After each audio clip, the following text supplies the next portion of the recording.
What are we doing? Pitch black. Black bolt. Azure lane. Chat, thank you. Oh my god. Oh my god. Pitch black. We'll save black bolt for whoever actually pulls black bolt because to verify. Just real quick. Black bolt was not selected. Pitch black was. This is still on. Now I think it just so I should. You can just go back and rewind if you don't believe it, but yes, this is pitch black. My bad. My bad. Okay. Thanks, chat. I was just testing ya. What people say when they know they're wrong. I'm happy with yes. I'm wrong a lot. Watching all YouTube live here. But I know there's a hit. I'm not lying about that. There's a hit in this first pack for Proxy. For who?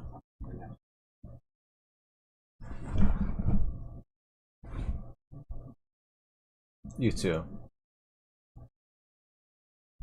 Oh my gosh, a ho-oh. Let's go. Nice.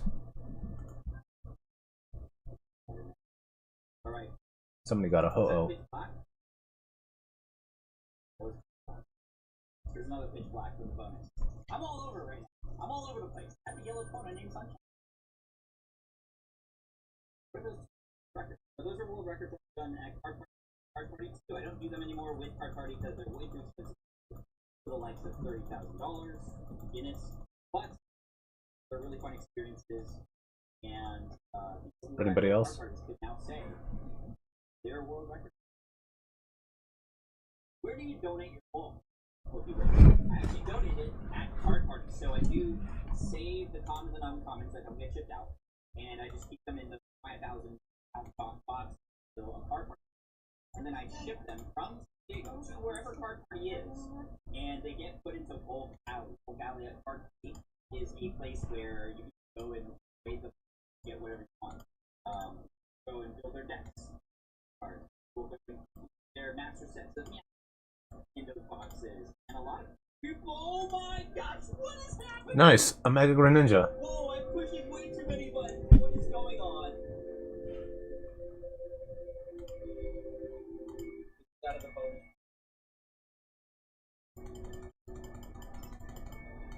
This is out of the. What is going on today, chat? It must be the Magikarp hat or the Diglett shirt or something, because. War Archives. Right now. And this is out of Chaos Rising, the chase. So let's see, 1068. 980.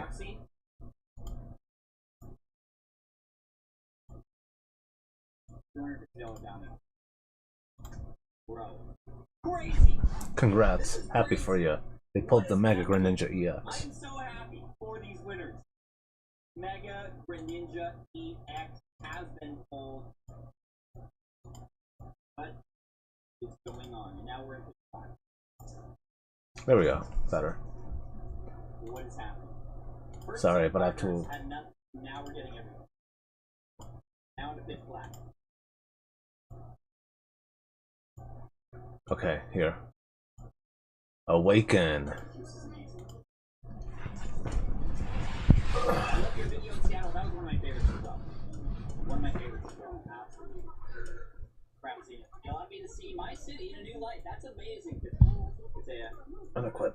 We do want to go to more cities and do more challenges like that. Let's see. For sure. I don't have any audio. Doing a Q1 master set. Very nice. I'm not going to write you a love song. That should be better. Hey, kind of give a shout out to my daughter, Ivy. She's the one that my wife and I are fucking part of the videos. That's awesome, David. Shout out to your daughter, Ivy, and your wife as well. Thank you so much. Oh, what is happening? Nice. One of the chase cards. That is another SIR.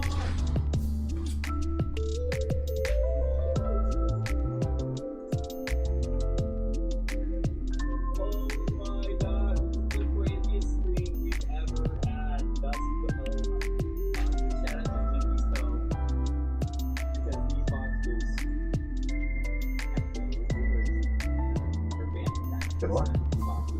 Nope. What is happening? That's the submarine one. Big question. These are the Deep Pocket Monster sleeves. Deep Pocket Monster sleeves available. You can get them at deeppocketmonster.com along with all these. You can get these already during the stream. So thank you so much for that. What is going on? I'm so grateful we all. So grateful. Every Monday, baby. This is insane.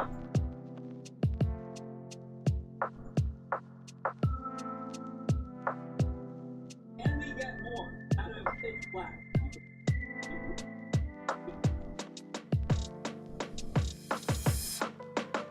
That couldn't. Loud noises, says the Pokey Hobby. Yo, Pokey Hobby with the Christine in Dallas and putting it in follow. Zenless shirt is bringing all the luck. Says Crash. Thank you, Crash. Crash. PayPal. Roland King Pod. Aria. Iron Blood, Evil Union. One more time. Aria, James, Lorraine, and Wendy, thank you so much for watching. All the things pod. Nope. Dylan. Did it? Well, maybe. For all of you. Eagle Union? Great Bell. Nope. Fancy Dawn. Final pack. Let's go. I need a box of cash for all these bounties. No, I'm good. Good. The more I give all of you, the more it comes back. 25, so I'm going. Yes, super cut help me about it. 100. Maybe that's seriously John, but thank you so much. So 25 of them would be good. All the 30th anniversary cards, says good news. The thumbnail for this seems to be a conundrum. I mean, maybe it's just like one array of all the SIRs. Oh, that's Mega Delta. Torpedoes. Mega awesome. Now, can we finally get the entire set already in one stream? We got halftime coming up right after this, by the way. Pretty detail. Ooh, Chespin. Finnegan and Broken for the third time today. Okay. Well, I'm not mad about that. Okay. They're so bright. They're so joyous. They're so fun. Where do I get submarine torpedoes? First card party at Dallas. Let's go, Lisa Boats. Reported seeing you there. Okay. Duck submarines. Congratulations, Win. And the Run Ninja SIR has been pulled out of Chaos Rising. The Chaos is crazy here today. Roxy with now $350. That is over $1,000. Already doing this. Only half of that much. And half of like I said, I got something special for you. Roxy 2255. Why does Homer have them?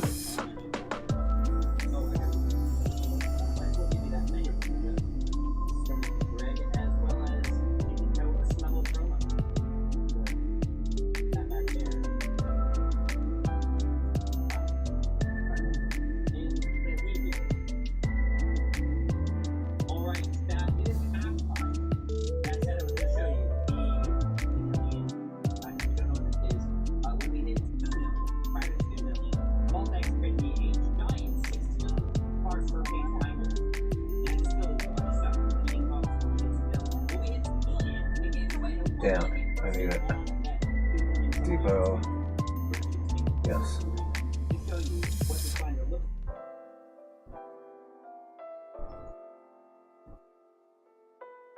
3, damn. We got the all-white binder. You might be able to see it there in the shadows. Deep Pocket Monster Million Mega Monster Collection binder with, Lovebirds. What is this? Zapdos EX SIR. YouTube Secret Rare from Shining Legends. You got Sylveon, Dark Charizard. Yes, the ones with the skin should have it. U81, because I'm not really using her. Leonardo da Vinci. I'm not really using the spaghetti waifu. Elite. Skins do you have? I don't have any skins. How many skins do you have? Really? Okay, you can keep yours. Nautilus? No.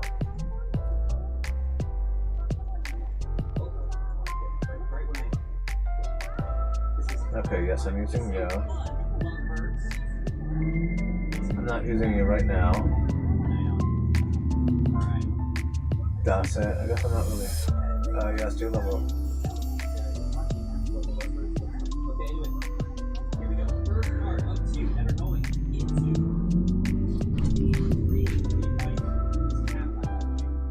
80,000 people watching.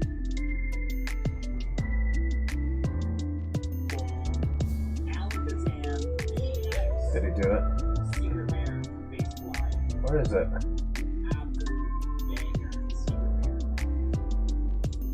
Oh, here it is. We have one of my all-time favorite cards. Balloon Gengar is going in amongst all those other cards that we're always. So you got it. So make sure you hit that subscribe button so you can get 3 million and give this thing away. Move on to 4. But for right now, I'm gonna add these into binder. See if I can find it. Secondary gun.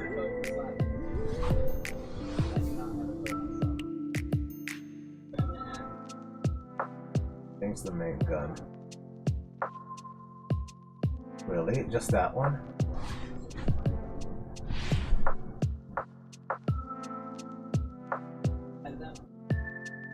Go right here, and it's next to one down.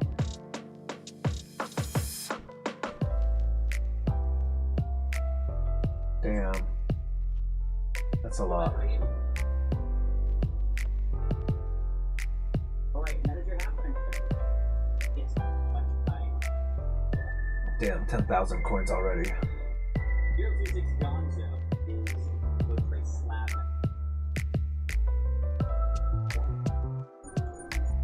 No one else is really asked. Let's get my headgear on. Let's get my head on straight. And let's head on in. Ooh, giveaway. It's a giveaway time. Come on, brought it. It has been watching. We've gotten so many SIRs. What do we have? 5 SIRs already? Yes. 6 even? I don't know. It's crazy. It's crazy. Finally, remember, thank you, Ryan. Appreciate you. 50,761.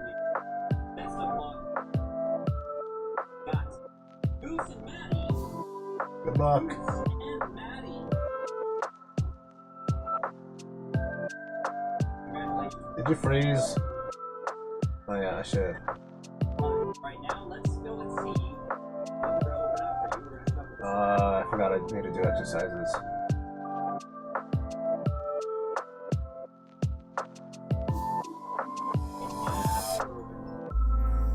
Now we're accidentally open because we had black bolt. No, God, what do I say? Okay, finally loaded. It's black. Okay, Black bolt. My lord. now I can go back to YouTube, guys. ブーン長久を祈ってマイナスへと一気に片付ける Let's see. Gambling. 次から次へと一気に片付ける You did. You did. Oh, hey, it's me. Terrible thumbnail. The streamer games. OBS is back. OBS cat is back.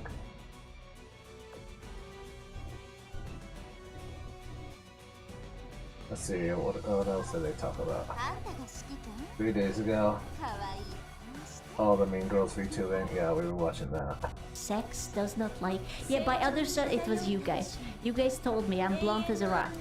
You know, and Good for them, I guess. it can be a little bit hard to get over it when, like, you know how girls have that toxic positivity? When they just like tell We you. sit here loving as Koo and never stealing her panties, meanwhile as Koo wants to steal our house. It's true. Like, I don't do the toxic positivity because I haven't been like really raised by that. Like, my mother constantly called me like fat and whatever, and just told me straight up if something wasn't good, right? So I wasn't really like Nice. softly, gently shouted, and it was the same with my dad. Like, he straight up told me if I was fat. So it wasn't even like, oh, your dad must have pampered you. No, they just all called me fat. Or like, if I was stupid, they just all called me stupid. So there was no like softening the edges. They were just like, oh, you're a stupid idiot, go and wash the floor. And I was like, aw, and then I washed the floor. So I don't know how to... There is this thing that many times girls will ask your opinion of something, right? And silly me, I thought they want my opinion. But after many years, they don't want my opinion. They just want me to tell them what they want to hear. Which is like, that it's how beautiful, how amazing, how this is the best thing ever. Okay, now I can play. And that didn't help. Yeah, they want affirmation, and I was like, well, you know, I was trying to... Whether they like it themselves or because they think it's the best business here. And because multiple VTubers use... Nah. That's before we act.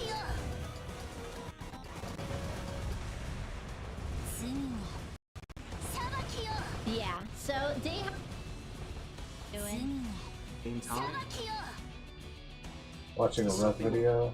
Later. How many videos did you watch? Barrel 3? this, and I would continue. Gura. He knows too much. Pretending to have superpowers, except her superpower is being disabled, which makes her unique. What is this? I don't think it's about like white guilt or anything. Them to be part of an oppressed group so they can offload their guilt on... As someone who took sociology class, I bet this girl's parents didn't give her a lot of attention as a kid, and she learned that if she pretends to have issues, maybe she gets attention from her family. This probably started off as a really smart, like pretending she hurt.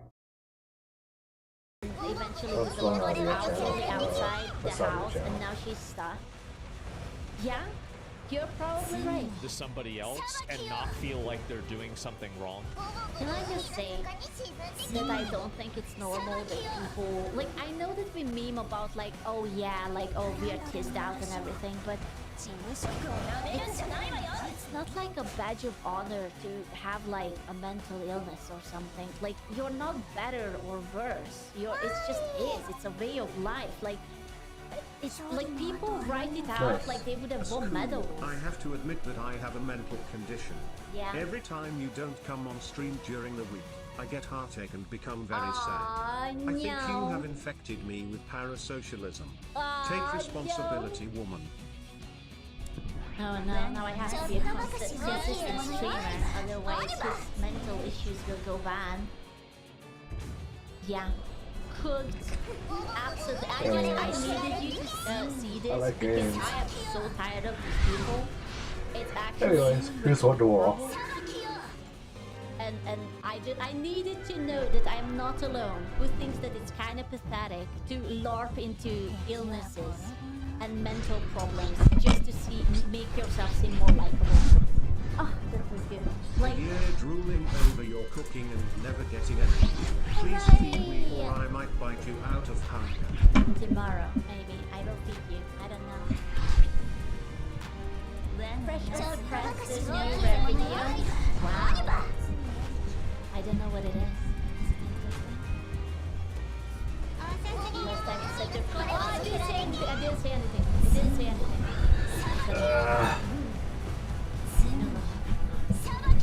I have a question for you. Okay. You have a question? I'm ready. Have you ever thought or dreamed of someone that you pierce through with emotional regard, but there will come a special someone who will see past their flaws and... No. Well, does Leon Kennedy count? Maybe. I will put a strong maybe. your struggles and unconditionally love you. What? Unconditional love in 2026? No, not that. No, maybe. Oh, there's an eyelash in my eye. Every month I can get a titty pic. That's where I draw the line. Chance, are you a super insecure, Blame me, Jeebus. permanently online, sexually frustrated woman? I like you. I like you. Why you gotta... I liked you, but I liked you. The answer is yes. No, he doesn't mean me. He wouldn't. He follows me on Twitter. I am... She's pointing at... I'm not here. I think he's talking to you as Ku. No! So, did he say I'm in demand? I made entire titles I'm in demand! manipulated because that's how they figure they can get a related. God, I love this movie. Freaking one of my favorite top swing movies. What I failed to tell you is that actually in recent times, women have become arguably even bigger ranks. The bigger what? Rex? I am not just thank you very much. Underneath the case of pathetic, stupid men that wants to be manipulated is the woman who rejects all societal prospects and wish women never had rights. Some I'm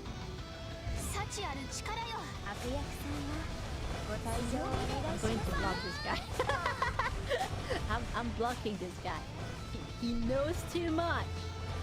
He knows too much. I don't like it. He knows too much. He's vicious. I don't like it. women want to go back into this because the world is harder now.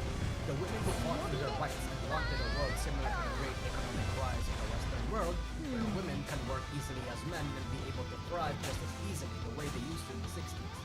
That world doesn't exist anymore. In today's age, both men and women are still fucked, and women want to unfuck themselves. I'm already unfucked. How far can I unfuck myself? We love the responsibility over master men. I honestly respect it. It's so fucking funny. It's a little bit of an extreme conclusion, especially since I do not have any research paper to back it up. But my Sam, I will trust whatever sauce he says. He seems like a trustworthy and very knowledgeable person. full size of 5 high-functioning women IRL, true on head, and a trad wife man gave me this impression. I think that's enough to judge the entire female population. Okay. I'm going to say it. No, I'm not going to say it. I was feeling brave for a split second, but now I don't want to say it. I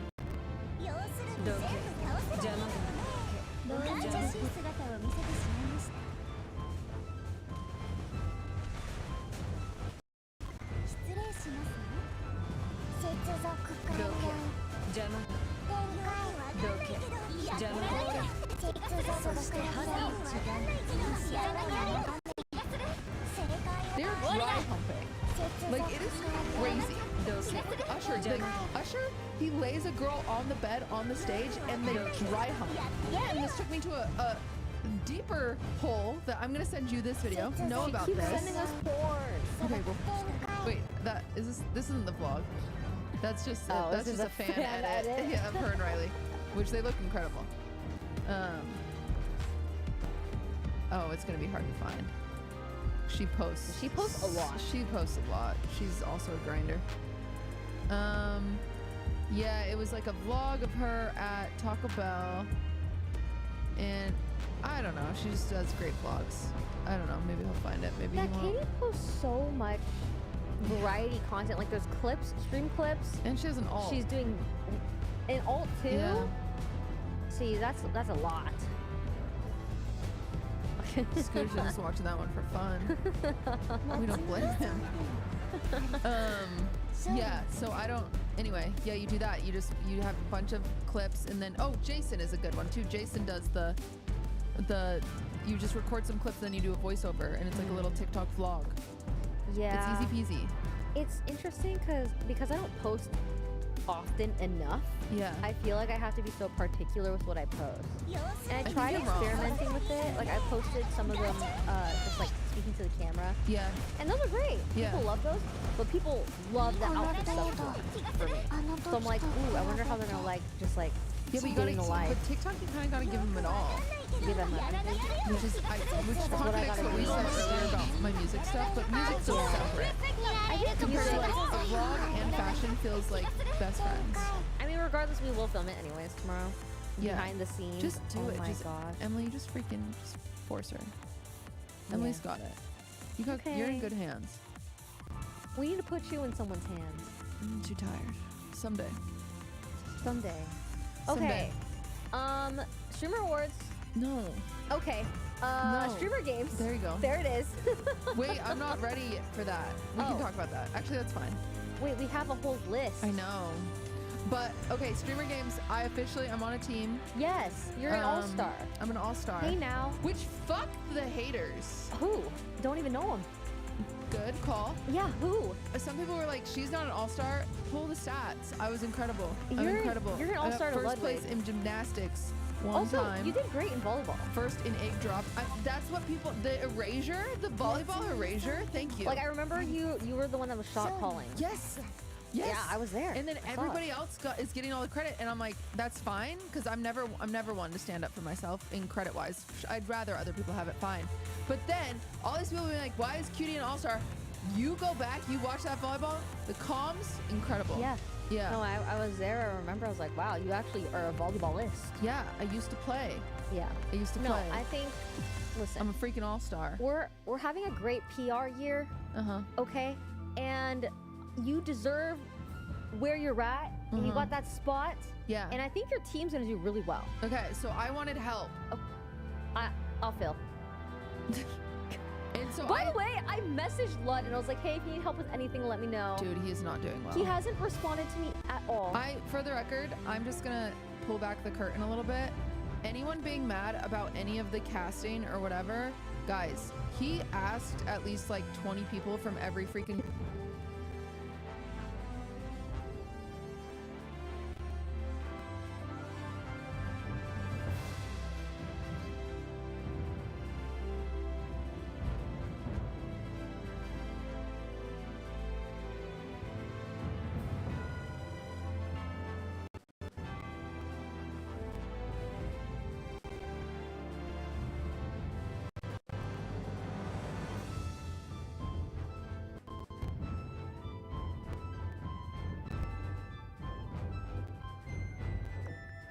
I also did ask Scar right before this. I was like, okay, I'll bring the friend. What, you don't think it's gonna work?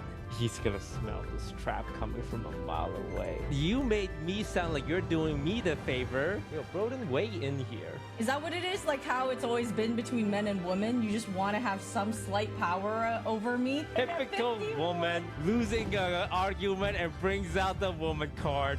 Oh, guys, welcome to this week's episode of We Were Fighting Before This. We did indeed fight before this twice, actually. Yeah, because I was telling a story, and Yvonne's like, oh, you can't tell that story. But I think it's a great story. But as per Yvonne's advice, I'm going to leave some names out of it. But it's a great story. It's a good story. It's the... Why did we start talking about this? We started talking about it because I called myself the fighting. Iron Man. Yes, you called yourself okay, oh man.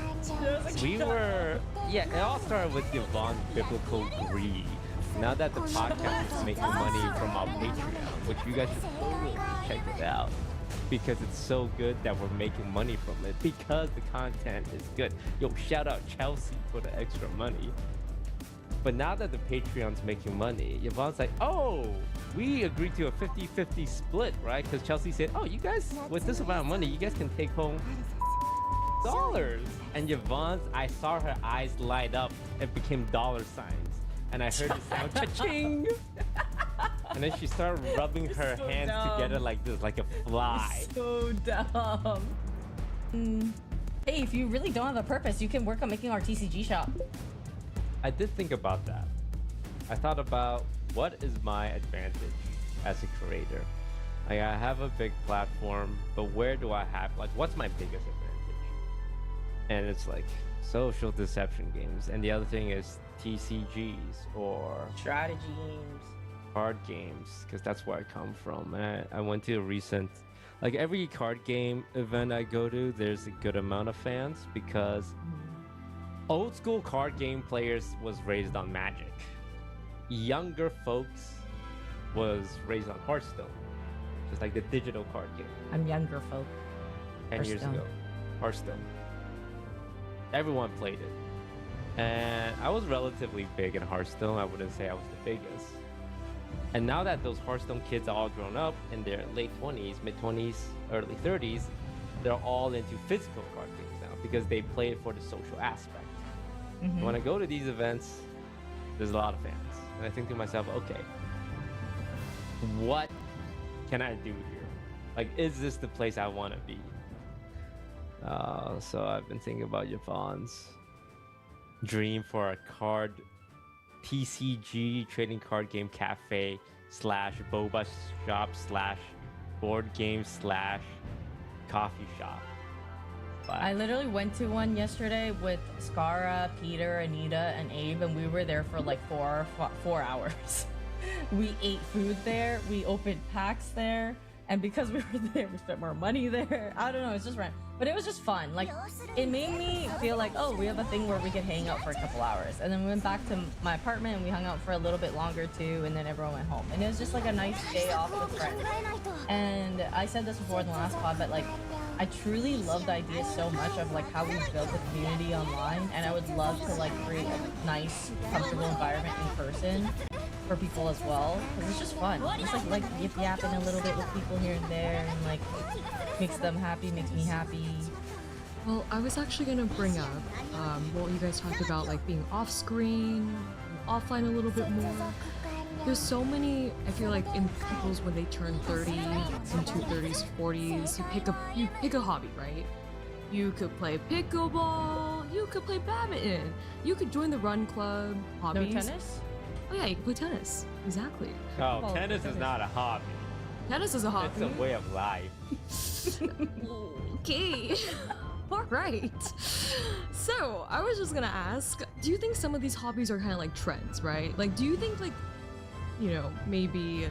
Because, like, Labubu's at one point were, because I also got into it, right? Like, the blind boxes, and now it's like everything's a blind box. Everything is, you know, that kind of, like, adrenaline.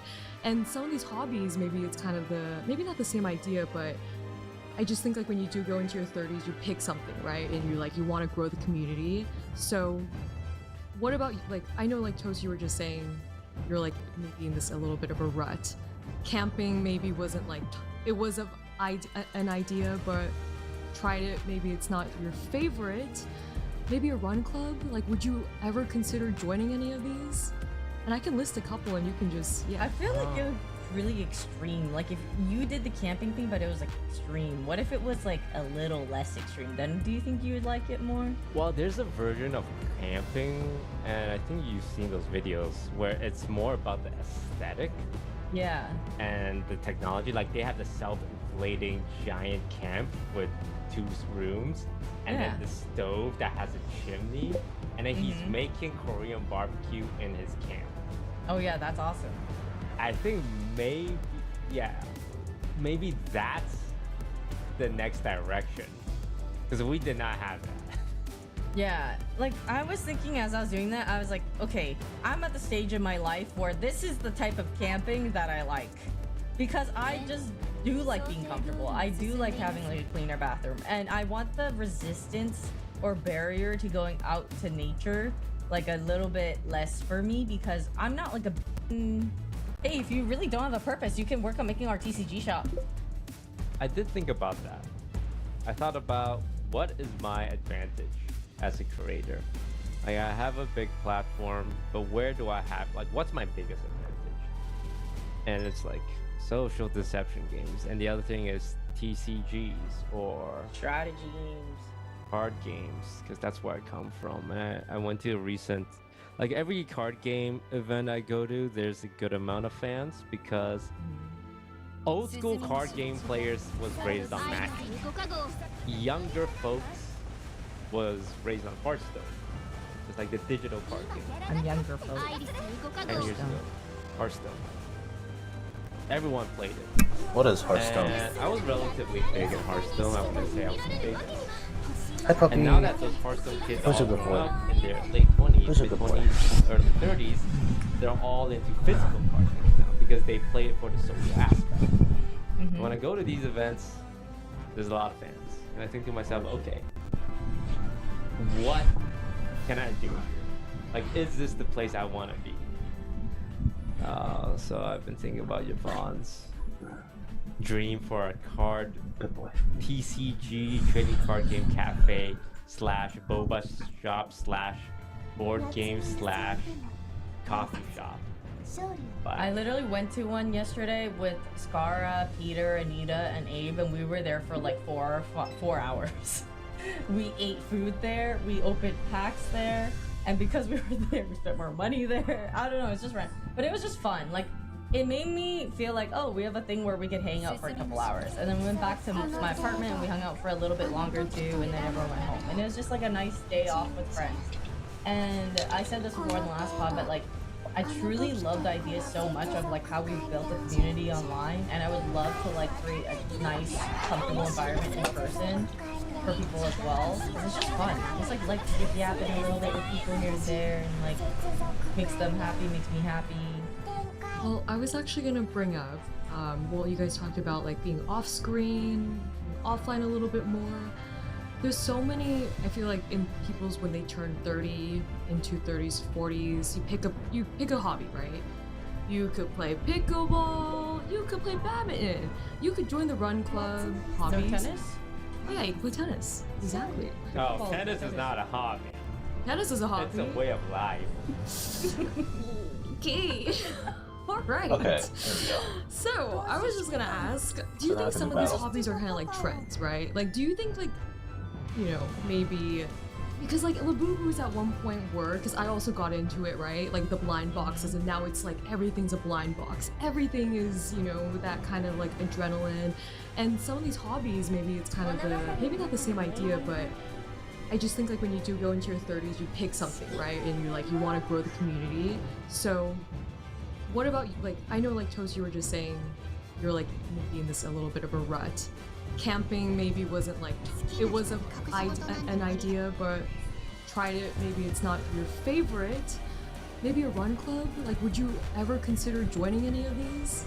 And I can list a couple and you can just, yeah. I feel like it was really extreme. Like if you did the camping thing, but it was like extreme. What if it was like a little less extreme? Then do you think you would like it more? Well, there's a version of camping, and I think you've seen those videos where it's more about the aesthetic. Yeah. And the technology, like they have the self-inflating giant camp with 2 rooms, and then the stove that has a chimney, and then he's making Korean barbecue in his camp. Oh yeah, that's awesome. I think maybe that's the next direction, because we did not have that. Yeah, like I was thinking as I was doing that, I was like, okay, I'm at the stage in my life where this is the type of camping that I like. Because I just do like being comfortable. I do like having a cleaner bathroom. And I want the resistance or barrier to going out to nature like a little bit less for me, because I'm not like a big nature person, but I would love to be in it more often. And I think that's like a good compromise that will like get me out more in like a quicker fashion. Yvonne, if your future boyfriend said to you one weekend, right, maybe for your anniversary, hey, babe, we're gonna go camping, and it's like the rough style camping. Like you're gonna set up your tent, you're gonna light the fire, you're gonna cook the food on top, like, would that be ideal weekend of spending, you know, would you be happy? If that's how you're... I would still do it. I've gone regular camping like a good amount of times with my friends back home in Calgary. And like, it wasn't the worst. I just don't like bugs. I'm scared of bugs. But like, if we try our best to like be good about like zipping up the tent as we're walking out, in and out, it's not the worst thing for me. I just like prefer glamping, but I also don't mind if it were like if you wanted to do like a little weekend getaway and we just do regular camping, I'd be totally fine with that. Would you be okay with that? No. What if it were glamping? What's your threshold? You know those TikToks where they're like, people want to go camping? Like, thank God I'm not camping, something like that. I always like it. I'm like, yes. Yes, same. But I would love to kind of go down the list, and how about we play a little small game, okay? Adult hobbies. Okay, I'm gonna list a bunch of adult hobbies. You can tell me if you think it's a red flag or a green flag. Okay. So I'm just gonna go ahead and list them. Sports betting. Don't Red love flag. it. But, like, how often are they doing it? Because guess Legend. what? I have friends that fucking love that. And they literally are betting right now on every World Cup game almost. And then for me, I am like, I won't go to say like I wouldn't do that at all. In fact, I bet $50 once on a game, like literally the Korea-Mexico game. But the thing is, like, I only did that for fun when all of my friends were like, we're all over at the apartment, and then we were watching the game, and then they all bet, and I was like, okay, I'll do a little bit. But otherwise, like, I don't seek it out. I'm not like trying to bet on everything. So I would hope that my partner or the person, like, it'd be a red flag if they did it every single time. Versus, I don't think it's a red flag if they did it like just to socially join in. No, this is like their this is their hobby. Like this is what they do. Oh, red flag. Sports betting. Yeah. Okay. Run clubs. Run clubs, I think it's a green flag. I just know I wouldn't get along with people who go to run clubs. That I also think it's a green flag, but I don't like running, so it's hard to have that. That's their big interest. Okay. It's a certain type of. It's like what they call it, type A personalities. Okay. Cosplaying as a furry.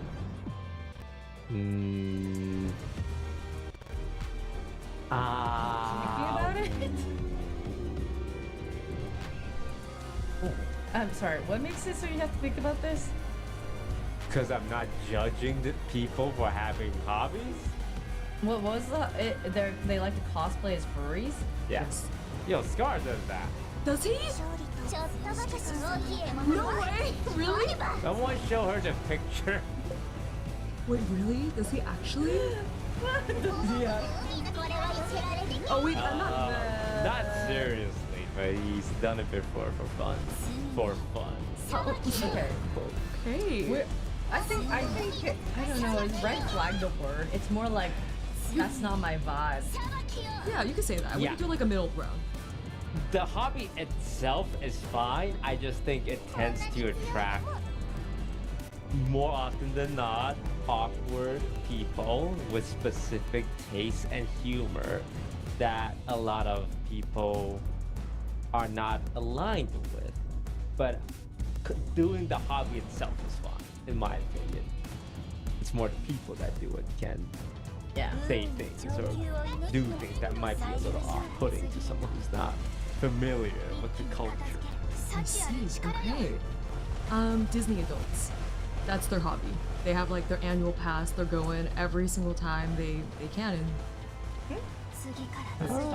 No harm. No harm. Yvonne's a Disney adult. I'm a Disney adult. Well, I don't have an annual pass, but I would be down for an annual pass too, you know? Like if I had someone who was like willing or wanted to go as much with me, who was like if Leslie was like, let's get a fucking annual pass for Disneyland, I'd be like, down. We just don't. We just go whenever because we don't. Yeah. My favorite thing about Disney adults is how easy it is to get them this. Just get something Disney related. Get them a pass, get them like special access or something from their favorite Disney movie, and they're always gonna be happy. And you can just go to Disneyland with them. Okay, I mean, I guess in that case, I like the secret dining place called Room 30 something. I forgot what it is, but it's exclusive, and if you know, it's really easy to get Disney people gifts, and yeah, that would be a great idea for one. But don't you have to be like a multi-year mega millionaire to get access to that one? I don't know. Yeah, I remember trying to find out. It's not even something you can buy. It's reserved for the uber rich, the mega celebrities, and the people who's been going for. I thought we got offered to go one time. Did you go? No, because you guys weren't going. I wasn't gonna go by myself. Not a red flag, but not a green flag. Okay. Playing Dungeons and Dragons on the weekends. Again, not my vibe, but I don't think it's a red flag. In fact, I think like being into nerdy things oftentimes typically is a green flag. Green flag. Green flag for me. Because in my head, a girl who's into Dungeons and Dragons, you know, they're hot. They're like tatted up, maybe have like a nose piercing, are a little buff, and you know they're one of the boys, and I'm into that. Okay, fantasy football. Red. Or not. Flag. Oh, it's not red. It's just like, for me, it's you're cheering for sports, and Toast doesn't like cheering for sports. He doesn't get it. Yeah, I don't get it. I don't get it. Like, I don't get real cheering for sports. So the fact that there's a fantasy element to it. You own an esports team. You know, Well, that's it's like the same thing when that's people like cheer for game PSG. esports. Yeah, I'm talking about real sports. Well, it's just like real sports. The amount of passion that's in it is so high. It's like more even like it goes too far. Like, why the hell are you throwing an egg at Wemby? Like, you know what I mean? Like, it's you are too in the sauce when it has not that much to do with you. You just love the team, but like, why the hell are you literally aggressing people? Yeah, you're not on the team. The World Cup is happening right now, and you see a lot of like great stories. Mexico and South Korea, I think, has the best story of them like just loving, like being bros. And then you have other ones where it's just like fights or racism being spewed, and that feels really bad. So you see like the good and the bad. It's like, why are you getting so worked up over this to the point where you're like assaulting other people when you can have like what Mexico and Korea is having, which is just like celebrating a good game, hanging out, exchanging culture. Yeah. Like, I feel like you could just cheer for your team. Why are you going to the extent where you're like camping other people's hotel lobbies and booing them as they walk out, or like throwing things at them? You know, like just cheer or be like, dang, I'm sad they lost. Like, what the, like, why do you have to go further than that? I feel like the World Cup has, I'm on the side of TikTok where so many of them are enjoying the US, and there's like the Scottish who are in Boston and they're just drinking, having a good time. Honestly, it feels so refreshing just to see more of this kind of this content out there, because kind of it was a bit bleak out there for a while, so it's nice to see everyone come into the US and celebrate a little bit. Okay, you know, I don't think we need to actually go on with this game, because I feel like the red flag, green flag, maybe Chelsea's feeling self-conscious again. It's like, this game's not working. Fuck. You don't have to call it out. Discussion. Okay, it's fine. I was just, you know, because yeah, I mean, Toast, you were talking about being offline. I was like, great, we can maybe like segue into this. But I feel like, yeah, there's a lot of different side quests people can choose. But I do think maybe like the run club is the big one at this moment. A lot of people, they're like, hey, what do I do? Like, I want to meet someone, maybe a girl, maybe meet a guy, friends, and they join the run club, and that's kind of their entry in. Oh my god, I randomly stumbled across a pitch a friend night when I was in K-Town. Like, literally, I was at like a bar, we were watching like the World Cup game was on, and then all of a sudden this guy comes on like, hey guys, welcome to Pitch a Friend Night! It was supposed to be yesterday, but then it was the World Cup game yesterday, so now it's today, and let me just pitch my friend over here. And there was a total of 2 pitches because it was unplanned, or probably planned poorly. Wait, so what, like, you just bring a friend and then you pitch a friend and then they... Yeah, so there's been a trend recently of like events happening where there's like a PowerPoint and you put a bunch of your friend's qualities, or like, you know, pitching your friend on the PowerPoint. Back then, kind of like subtle Asian dating Facebook group where you just like talk about their interests, their positive qualities, maybe like things they're not good at, but it's like poking fun at them, you know? So it would be like, oh, they're great at taking photos. They could take photos for your Instagram, or be like, oh, they're very charismatic and all this stuff. We put that all on there. But the friend is there, right? The friend is in person. Yeah. And they're like on. They're also on. So usually the friend is quite embarrassed. Like they sit there and they're kind of like, oh my god, as their friend is like going on the spiel, like this is why you should date them. And then you're all watching, like looking at them. I could feel the secondhand embarrassment that the friend was feeling. But I think it was because it was for his friend's event and company that he like was being one of the people being pitched. It's like, okay, like I'll do it. Do you think Skara feels this way when I try to pitch him? I think he's not there, so it's different. I tried pitching him again to my other tennis friends. And we have some takers again, but I told him like a few minutes ago, but we'll wait. It's like Skara, I don't know if he plays too much tennis.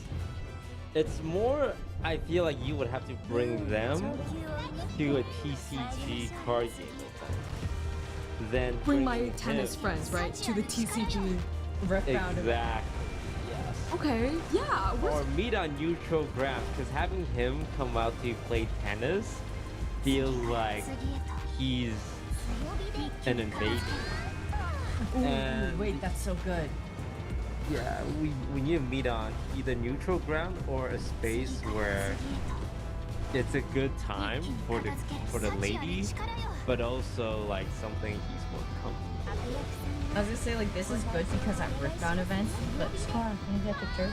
Skara, and then she'll go. And that's Skara. That's my guy. You know? Yes. Yeah, exactly. That's the guy. That's the guy. Do you have any friends who are kinda into gaming or cards or Pokemon? I would say you guys, but you know, digging inside the circle. I mean, it's good that like they don't know. I feel like, right? Would you want someone who does know so much about it, right? Because then I'm sure they know Skara pretty well, or you know. I think it's more like, would they have that like bone in them where they could be interested? Yeah. I mean, I told them when I said I pitched Skara, I was like, he is in esports, so he plays go do some shit. League, Riftbound, like he's in it, and they don't know the games exactly, but they know League. Yeah. Oh, they know League. Okay. Yeah. But anyways, like. Hold on, I was out, so I didn't get to read all this. Like, what they call it, type A personalities. Okay, cosplaying as a furry. Thinking about it? I'm sorry, what makes it so you have to think about this? Cosplay as a You can furry. tell me if you think it's a red flag or a green flag. Okay. So I'm just gonna go ahead and list them. Sports betting. Don't love it. But, like, how often are they doing it? Because guess what? I have friends that fucking love that. And they literally are betting right now on every World Cup game almost. And then for me, I am like, I won't go to say like I wouldn't do that at all. In fact, I bet $50 once on a game, like literally the Korea-Mexico game.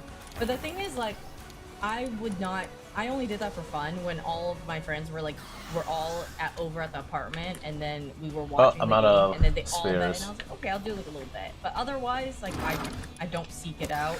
I'm not like trying to bet on everything. So I would hope that my partner or the person, like, it'd be a red flag if they did it every single time. Versus, I don't think it's a red flag if they did it like just to socially join in. No, this is like their this is their hobby. Like this is what they do. Oh, red flag. Sports betting. Yeah. Okay. Run clubs. I need pure quartz. I think it's a green flag. I just know I wouldn't get along with people who go to run clubs.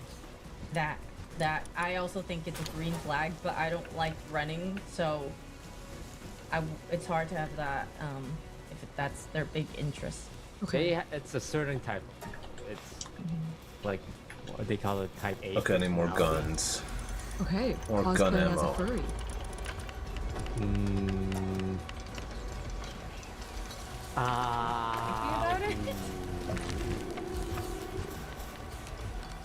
I'm sorry, what makes it so you have to think about this? Because I'm not judging the people for having hobbies. What was they like to cosplay as furries? Yes. Yo, Scar does that. Does he? No way! Really? Someone show her the picture. Wait, really? Does he actually? Yeah. Oh, sweet. Not seriously, but he's done it before for fun. What happened? For fun. Oh. Okay. Cool. Okay. I think I don't know. Is red flag the word? It's more like that's not my vibe. Yeah, you can say that. We Yeah. can do like a middle I ground. need to make a new base. The hobby itself is fine. I just think it tends to attract more often than not awkward people with specific taste and humor that a lot of people are not aligned with. But doing the hobby itself is fun, in my opinion.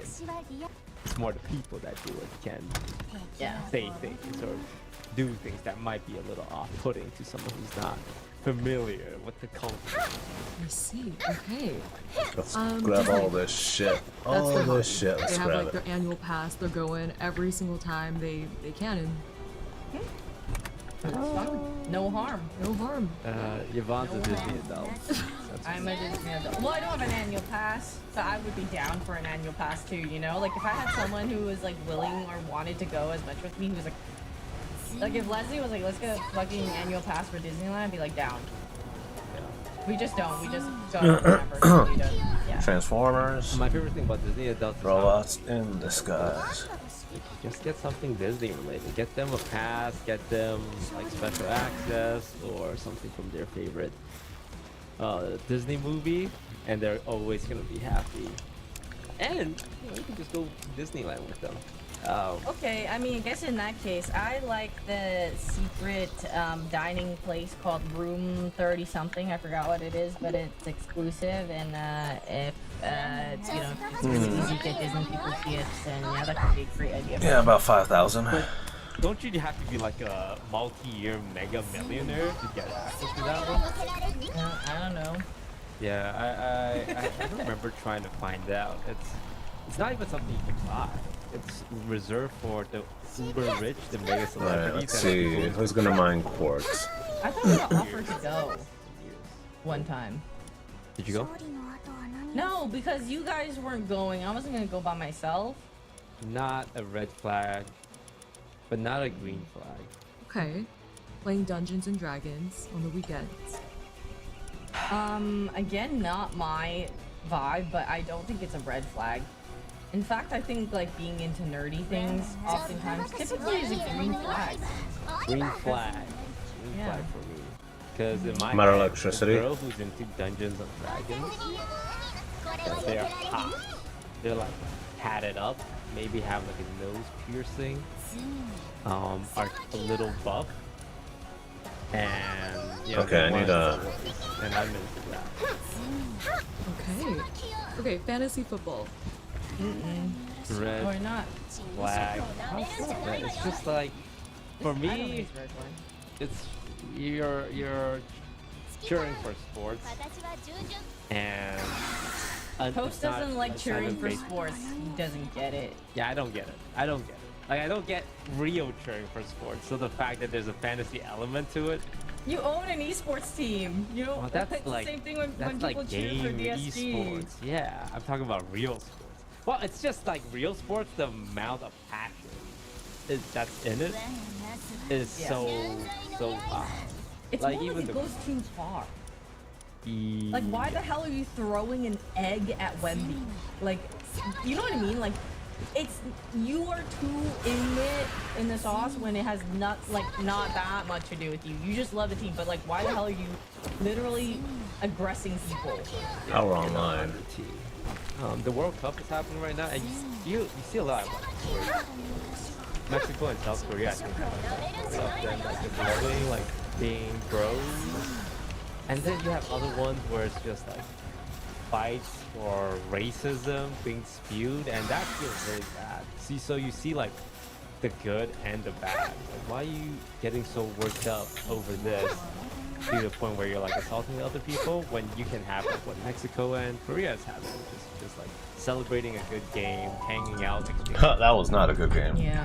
Like, I feel like you could just cheer for your team. Why are you going to the extent where you're like camping other people's hotel lobbies and booing them as they walk out? Sure you are. You know, like just cheer or be like, hey, I'm sad. Got oil here. Like, why do you have to go further than that?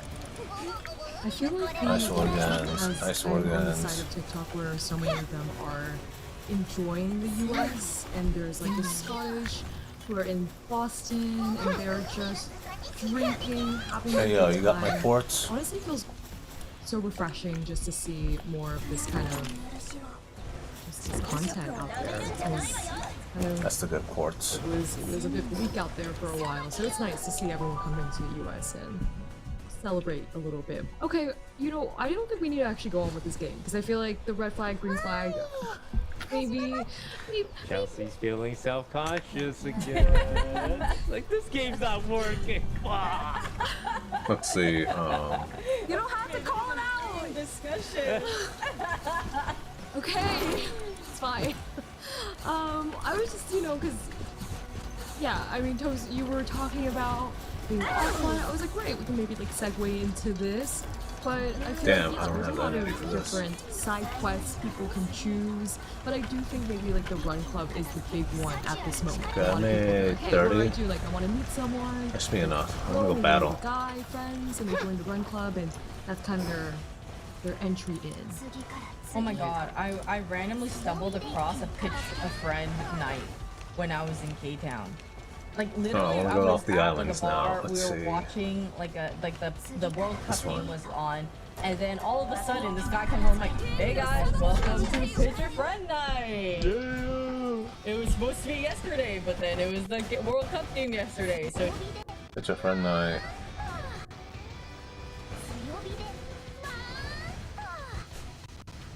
Let's see, and then they were doing something else.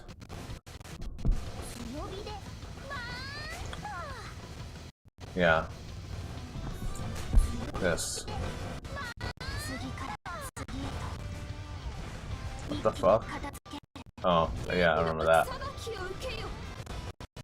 Name one brand that has do-over. She's trying to get us. She's trying to get us to eat the chip. I'll answer every one of these questions. Who's the most difficult person you've ever worked with? Bro, you are looking for a fight right now. Alright, give me that.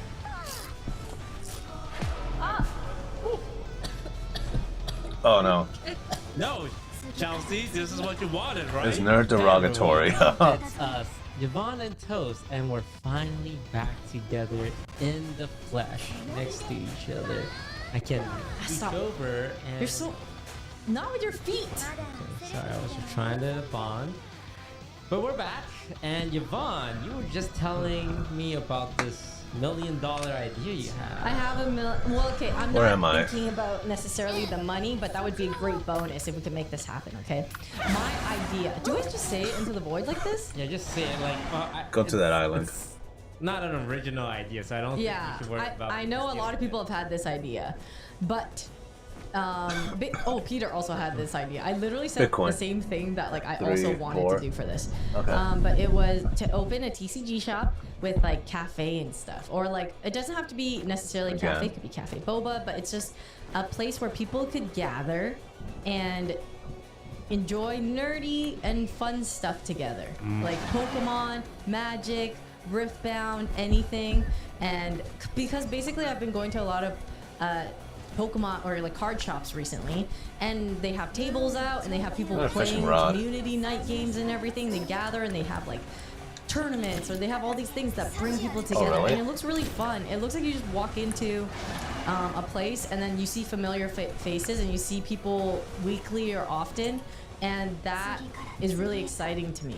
So like a trading card shop slash... There we go, we're outside of the range now. Slash coffee shop. And then, or there could be like comic books, or there could be other things, you know, just things for people to be comfortable and enjoy. Because like I've been going to like some card shops regularly because finally, we got it. And I like seeing them and saying, We're next level now. How's it going? And I kind of like keep up with them a little bit while also getting like the stuff that I like. And when we open packs there, it's like everyone's excited for you at the same time. So I've been thoroughly enjoying the community and want to also create like spaces that are in that. Yeah. Do you like meeting these card Expand. nerds? Yeah. The trading card people are pretty chill. Expansion. Do you guys think the word nerd is derogatory? Now Because I'm out you of use it coins. sometimes, Toast, in a way where you talk down. But like, I don't understand, right? Like, can you also, maybe Yvonne, what do you guys think, right? Fucking nerds. I'm a nerd. Yeah. Yeah, but you say it in a way where it's like you look down, even though you're saying So what's the... I think saying fucking nerds sounds funny, but I think being a nerd is cool. Yeah, I don't know. I'm a nerd. I'm a nerd for League of Legends. I'm a nerd for TCG. Like, if I really truly look down on them, I'm a huge hypocrite because I fully am one myself. Yeah, I say nerds like that because I am a nerd. So that makes it okay for you to speak down upon the nerds? Not speak down. I think it's more like a joke, right? Use that word, nerd. It's like you say fucking nerd, but you're a nerd, you know? So it's like very intentional joke. Yeah, it's like I got the street cred. Like the nerd streets know me. Right? If I was just this regular guy who's a streamer who hasn't been in the sauce and I call them nerds, then it's like, oh, that's kind of rude. It's like you're talking down on them. But these people, like, they know I'm the people. You know, when they see me on the streets, I like, that's my king right there. Right, so it would be different if like a celebrity, right? They're like, those nerds, you know, there's that, and that's not like if you said nerd about Ripbound players, then it'd be like, whoa, Kelsey, you can't say that. You're not from the streets. But I play some games. What do you play? Yeah, say it. Yeah. It's funny if you would be the one getting bullied by the nerd. That said, I'm a nerd too. I play.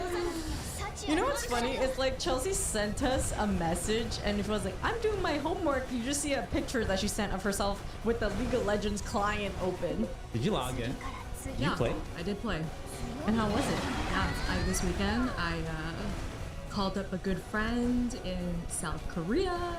It's South Korea. I was The like, birthplace of League of Legends? There was like, my bosses keep talking about how I don't know anything in the gaming world, so I think I need some experience, just a little, just to understand. And we played, and it was fun. Yeah? Yeah, it was good. You liked it? Not my type of game, but I like it was. I mean, I have a trackpad. That was, Yeah, You need a that's pivot. impossible. You had to play with the mouse. yeah, I have a trackpad. I have like a MacBook. Yeah, and then Who's this guy? I was just using like the WAS. Oh, there are no. Oh, But I got the kills. It was good. Not so different from Brawl Stars. Oh Yeah. shit, they're level 65. It's a little similar, like top down. You control one guy and have abilities. Right, but then there's like healers, and then there's like also by the way, it took like I think 40 something gigabytes on my laptop just to download Riot Games and then to download League. So I had to clear a bunch of stuff. Anyway, but Toast, we have A present from GameStop. Oh my god, what could you have gotten you? Mario Kart. Mario Kart. Naruto, isn't it?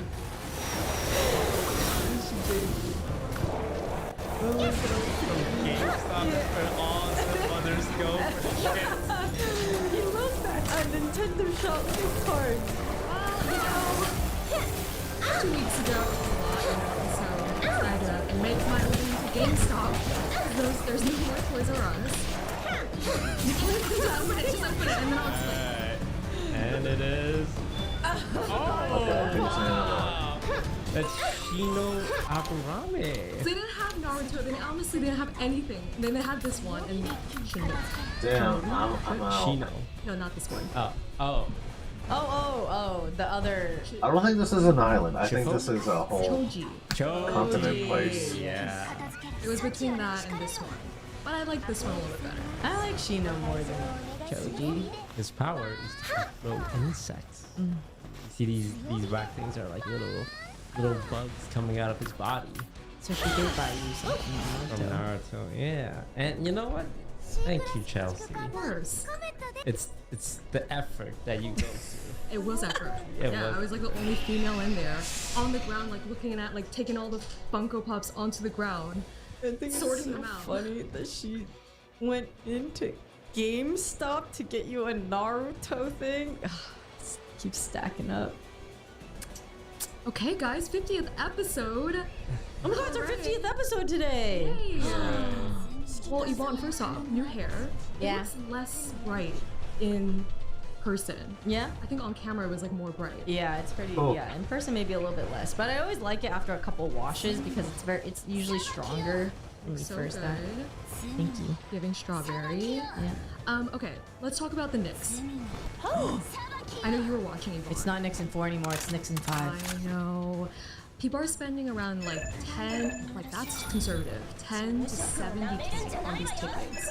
Would you guys, if you guys were a Knicks fan or any fan, like, is that an amount that you guys would be spending on these tickets? I heard it's like 8K something for nosebleeds. Yes. Yeah.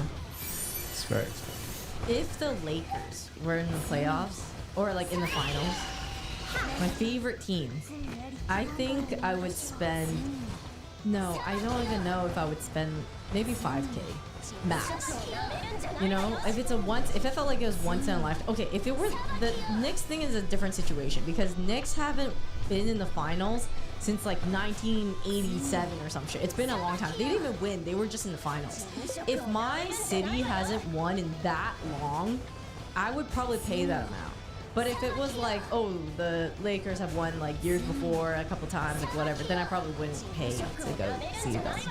Does that make sense? Like it's because it's so rare after so many years. At what point do you go from being a LARPer to a real fan? Well, the thing is, like, I'm just, I tell people I'm new. I am genuinely learning. I've only known these fucking things, but like, I like learning about it. It's exciting, and it's fun. I've always liked, the thing about me is like, I've always liked watching sports growing up because I used to watch them with my dad all the time. So I always had this interest, but it was always vicinity based. So I would like not go out of my way to seek out shows or games and stuff, but it was more like I stopped watching the games ever since I grew distant with my dad. That was the thing. Like my dad was the one that connected me a lot through sports, and then I started playing badminton, and so I got really tunneled into badminton because I got addicted to that, and so I played all the time, and so basketball was like so far off my radar. Here they are. And together. so now it's like very easy for it to come back in terms of me like watching games and stuff. When did you learn about LeBron? Anubis is female. Oh, They're both like I mean, female. I've always heard LeBron. I didn't know what LeBron truly looked like, and I'll be so honest, until like a year ago. Which is crazy. No, I just didn't pay attention. I only knew Shaq and Kobe, Magic Johnson, Jason Kidd, Jason Williams, and Jeremy Lin. How do you know like the Jasons, but you don't know LeBron? What he looks like? It's because like I never watched like a LeBron compilation, but I've seen a Jason Williams compilation. What? Which is weird. Like, Already? I don't know why. I just never always hear LeBron, but like never heard it. And then I get one LeBron clip on my TikTok. I watch one and it starts feeding me a bunch of LeBron clips, and now I have a few trading cards of LeBron. It's pretty sick. Yeah. But I saw like he now I understand why he's so fucking good after I saw his clips. And then he just keeps like going through all these people making like crazy shots. I'm like, this guy's the fucking GOAT. I understand now why people love him so much. And then I learned about Wemby after that because it's the playoffs right now, right? And so when they Wemby's also like this really popular player right now, so there's highlights of him. I'm like, this guy's also fucking crazy. And now I'm caught up in the finals watching the Knicks and the Spurs because it's so close every game and it looks crazy. So back to the question, like, would you pay? You said yes. So Toast, would you pay that All the much? way I to would top. pay a little bit. Like 8K? Is that what you said? Or nosebleeds? That's what they It say. seems like I saw the games 3 just getting into the arena because Donald Trump was there. Seemed like such a miserable experience. Yeah. Like you paid 10K for your ticket. And that's conservative. Yeah, like a regular ticket. Yeah. And you have to probably wait 5 hours just to get in. I don't know if I would. Yeah, if my favorite team was in the exact same position as the Knicks, where like we haven't won in a long time, maybe like if my friends were down, but I feel like I don't want to spend that much money. Because sometimes watching with friends at home and being comfortable and watching a game is like a very nice experience as well. The feeling is like you're comfortable. Nice, finally got enough space food, to go. you're hanging out, you can say whatever you want, Yeah. and do whatever you want, go to the bathroom.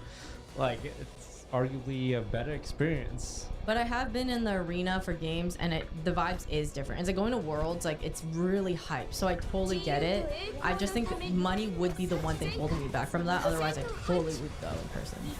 I'm trying to think what even would you spend that much? $10,000. I just don't think I care about a sports team to that degree where I want to spend 10K on it. What if it was your team? I have to spend 10K to Yeah. watch my own team compete? And what if it was your team in the NBA Finals and you had to pay like a certain amount? So like when you say my team, what do you mean? Like I own the team? Yeah, maybe you're like invested in the team. But I have to pay it? Yeah, it doesn't make sense, but it just like there has to be some cost for you. Okay, let's say DSG's in the League of Legends World Finals against Faker. And Ryan's like, sorry, we don't have tickets. You gotta pay 10K to get it. Yeah. Yeah, I mean, I would pay it if we're in the finals. Yeah. Sports teams are so the no halfway straight. Because people are fighting each other in the streets. Oh, it's crazy. When I caught them lacking while a week ago. And like you can just see clips of Knicks fans like just beating up Spur fans just because they were Spur fans. And I never, what I don't get it, like in college, like you can have an 80-year-old man that's like, yeah, I love my college so much and I cheer for their football team. Because we don't have that culture in Canada. Not as much. Yeah. I think it's crazy the extent they go. Like sports fans have stayed outside of the Spurs hotel and they will boo them as they walk out. Like they go to these extents, and yeah, it's insane. I didn't know that it was so intense. And what's popular right now? Sports betting. Oh, I saw that too. Which brings us to our sponsor for today. Nope. We do not have a no, not today. Would we though? That's Could up to we? you. Hey. There's a bunch of So we got segments and offered a new weed businesses sponsor, right? Yeah. You don't get have to to take talk a about it weed before. sponsor. Oh, we'll say it. We're not gonna shout out which weed sponsor. I'm not opposed to You it. don't see the negotiations behind this. But would we take a weed sponsor? Because it's technically a drug, right? Yes. Okay, I'm not opposed to it because I think there's worse legal drugs out there. Like, as in drinking in general. Like, drinking is one of the worst things you could probably intake into your body, but it's legal because you can't take alcohol away from people. Once you've given it to the world, especially something like alcohol, imagine taking it back. People would go crazy. Would you be okay with an alcohol sponsor for our podcast? Yeah, I think so because I consume alcohol. Like I also drink alcohol. I don't know. I feel like weed is. Okay, now I gotta go there. It's. I hear what you're saying Yeah. in terms of like alcohol being worse for your body. Yeah. But because socially it's more accepted for alcohol. It is more, yeah. That I feel more comfortable taking the alcohol sponsorship. I'm same. Than weed. I don't know if I can do weed. I think it's difficult. Oh, I mean, I take it. I partake. I've been sober for a while, but it's kind of one of those. I don't necessarily think it's something I should promote to masses. Unless it's a lot of money. Unless it's a lot of money. I promote weed for a lot of money. Yeah. Well, let's actually talk about what you talked about right when we sat down. You said when you went to the Richmond night market, what happened? Is Cindy here? Cindy, can you tell them what it was like for me at the Richmond night market? Well, we went to I was in the middle of eating my French fries. Wait, French fries? Fries? Gluten-free. Gluten-free? Yeah, I ordered from a gluten-free restaurant. Anyways. Without us? We went to the. Let's see these. How spicy are we talking? Yeah. I'm I'm okay with it, but right now my throat isn't in a vulnerable place because I just recently recovered from losing my They're voice. not like super spicy. It's like bulldog and like, you know, it's sriracha, that kind of stuff. Ah, okay. Alright. I think, yeah. Boy, my butthole. No, great. My butthole. So today, because we're celebrating the 50th episode, we're gonna play the spicy challenge, the spicy chip challenge actually. So, I asked Toast and Yvonne about eating the world's spiciest chip, and We said, hell no, we're millennials. We're not gonna survive that. Okay, why don't you show them first, like, what the chip looks like? She got us the Red Hot Reaper Chip Challenge, and it has a giant skull that's on fire, the eye socket's on fire, and it's breathing fire. And on the bottom right it says, no ID, no sales to underage children.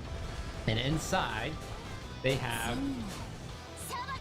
the one single chip wrapped in foil, some gloves to hold the chip, and a warning. Now I imagine some of this is for the show, but our good friend Lily Pichu was hospitalized for eating a hot chip, and since then I said, hey, it's really not worth it. It's not. It's not worth it. It's not worth it. And it's not like the viewers can tell how spicy it is. They can't taste it with us.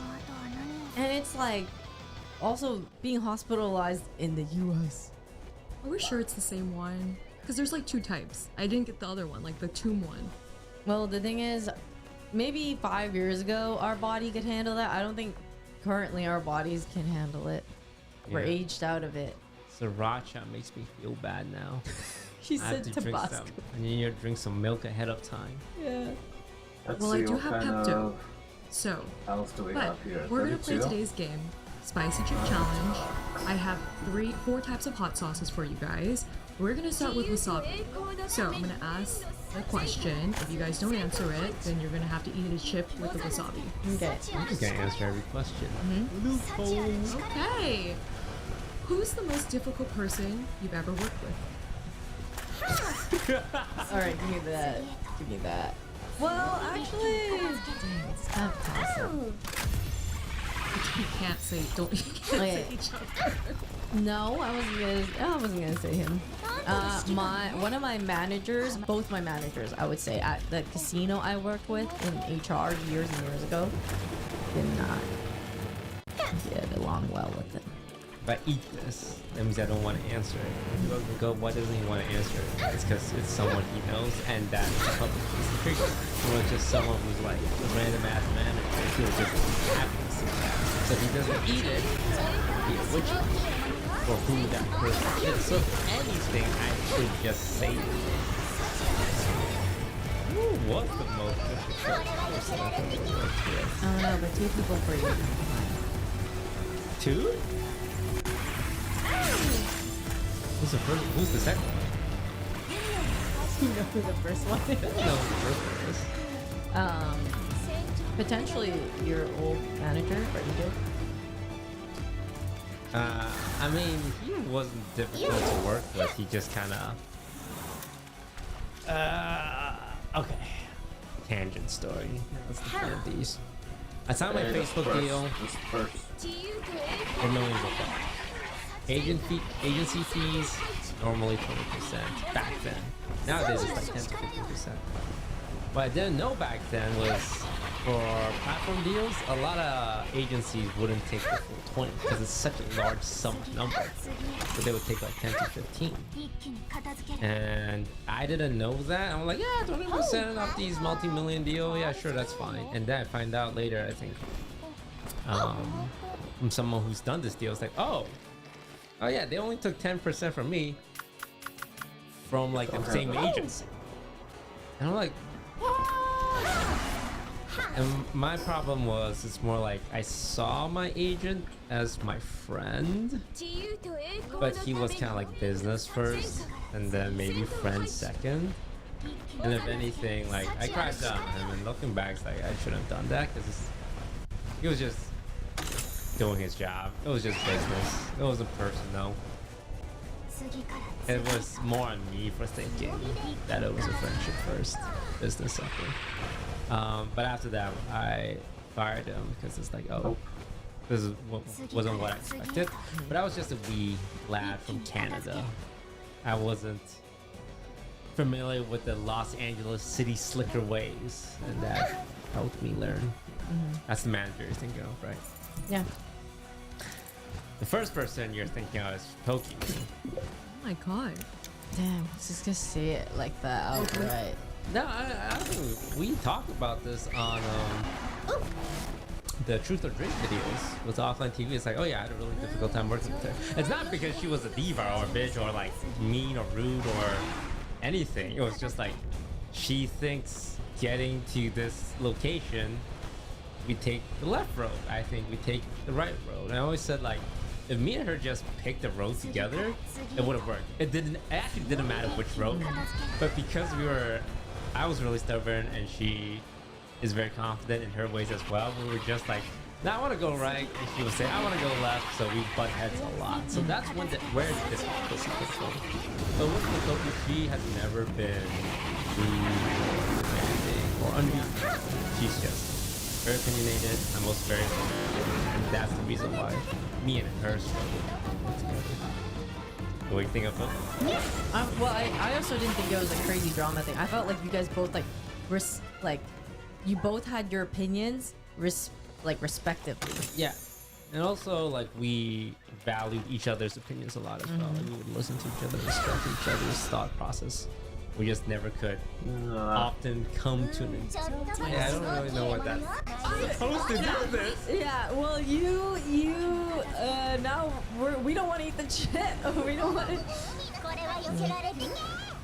There was a guy who worked at the PC brand NZXT that leveraged his position to get with a lot of specifically Asian women streamer. I remember that. And I was dating one of them at the time, and he was like, hey, you want to come watch this game? I'll fly you out, and then we can talk business.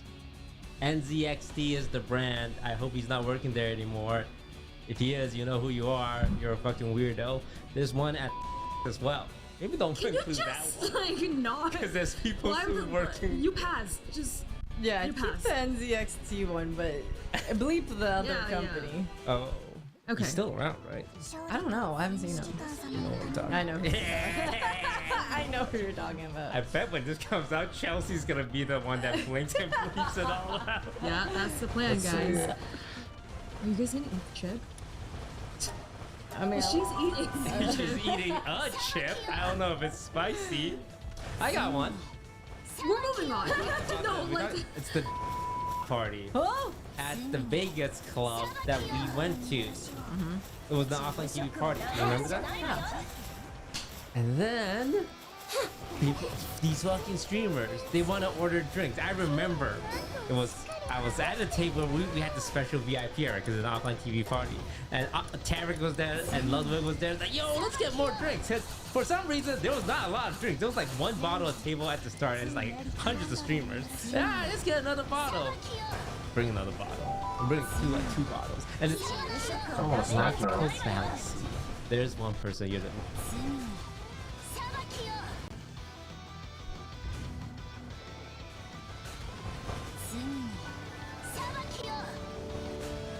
What's going, guys, and welcome to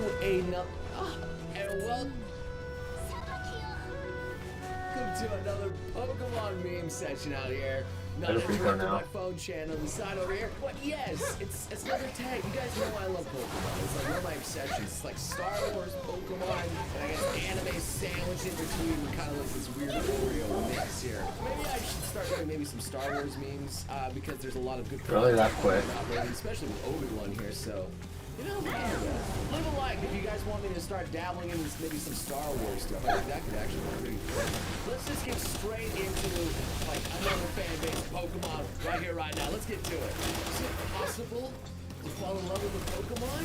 Is that actually? Go ask the church and ask God. Okay, dude. What actually happened to the anime? My boy out here is asking if he wants to like fall in love with it. Pokemon. Pikachu. It's like my homie, man. I love that guy. Like, yeah, that's definitely what I meant. Right? It definitely wasn't anything else. So this one's just cute. White Coco with an Anya. I don't know what to say. This is cute. This is a cute picture. So this is apparently how two Eevees greet each other for the first time. Oh, look at it. They got a hairstyle. Wait. They step each other's butts and they're like, yay! Oh, no. Oh, no.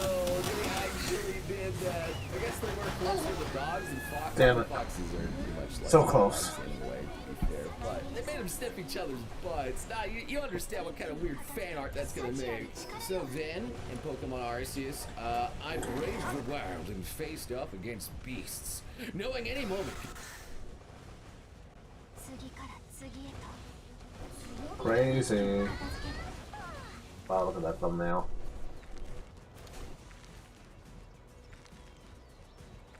Four hours ago. Okay, so it seems like recently the Smug Alana situation has been getting even worse. Now this is kind of insane to see because over the past couple of days we've been covering this situation. Obviously initially starting with a channel getting banned for 7 days after she watched a video of a guy that was essentially crushing bugs into a book. Despite the video still being up on YouTube like the original video, as well as countless other insect killing and other type of, you know, content like that where they are, you know, harming insects and whatnot. That is fully allowed on YouTube, right? It seems like it's fully allowed because of course the content is still up. But apparently when a funny VTuber reacts to it, that's a big problem and the channel needs to be banned for 7 days, which I think is absolutely insane. And we've been kind of covering the situation as it has gone on. So if you guys want to go look at that in more detail as to what exactly was going on, I definitely recommend going back and watching those videos. But yeah, it seems like there's been a kind of development in the sense of they've just been straight up ignoring her. If you guys remember, we covered this post in the last video about her calling out Team YouTube once again, saying, why do you blatantly target VTubers? And then obviously she's followed up with this today, or yesterday, saying, could you give me a response for this Team YouTube? It's been almost 2 days. And again, as you can see, there is no Team YouTube to be found down there. So if you guys know, obviously the way that it works is an absolutely horrible system. YouTube's sort of support system works in the sense that you need to call them out on Twitter to get their attention, which is kind of crazy because obviously it creates situations like this where obviously it's so public. You know, we can all see the Smug Alana is trying to you know, get in contact with them to kind of sort things out, right? And it makes it so public, it makes it so available for everyone to see the kind of misdeeds of YouTube, right, and what they're doing. That literally any situation, not even just this one, but anytime they mess up, it goes public on Twitter, and 9 times out of 10 it blows up too, right? People you know, get behind the creator, and Team YouTube end up getting spammed of it, which I think is an awful system to really have for support. Like literally, like not even just from a you know, customer standpoint or like a user standpoint, right? I'm talking more about like from a company standpoint. It just looks horrible, right? If you got like Team YouTube, help me, like this is broken, you broke this again, you're not doing this properly, you're ignoring me constantly over on Twitter, that's just not going to look good for your company. So I don't know why they do that, but of course they do. But usually you do get a reply from Team YouTube, just like this one here, where they tell you to go into DMs and things like that, but unusually they haven't been responding. They responded once to her and then gave her a pretty rubbish answer. And then of course she's been asking them again to try and get their attention because obviously the situation was still not fixed. And they've just been straight up ignoring her and ignoring any other creator that tries to get a hold of them over this situation. Then why even rely on YouTube, saying they're replying, albeit with the AI system as of 7 minutes ago. It's like the system has decided to ignore you now. YouTube is a total clown show. Which, yeah, obviously 100%, right? And that's the problem, right? A lot of these replies tend to be AI automated. The ban itself was probably AI automated, and the appeal itself was probably all AI automated as well. So that just kind of goes to show you how terrible the moderation system is for YouTube and how unequipped it is at the moment to deal with these kind of incidents, because again, the AI just cannot comprehend this issue, and it always tends to double down and essentially give nobody a chance to appeal their own decisions and whatever with like a human, right? Because it used to be the fact that maybe you get flagged by the AI or by some kind of system a while back, right? And you know, what would happen then is you would appeal it, you know, a person, a real person, a human would then look at it and go, actually, they were wrong on that one, the bot was wrong, we'll reinstate your account or whatever, reinstate the video, depending on whatever the problem was, right? But now it just seems like they've gotten even more lazy and they don't want to hire the people to do it, so they just get an AI to check the work of another AI, and of course it's not going to be wrong if it's just an AI checking an AI, right? Even though it is wrong, right? So again, I think it's kind of crazy. And of course you can see as well how much it is affecting Alana as well. She has no stream today.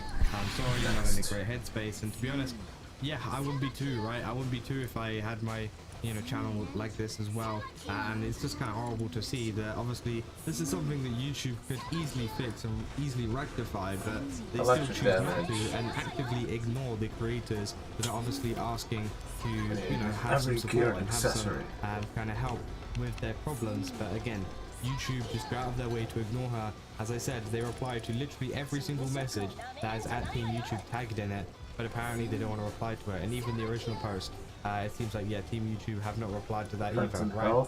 So it's insane, especially with the amount of views it's got as well. 200,000 views. She even puts other tags to Team YouTube down here saying, at Team YouTube, here's the video, here's the clip. You said to the reason for it being linked to this material within the video.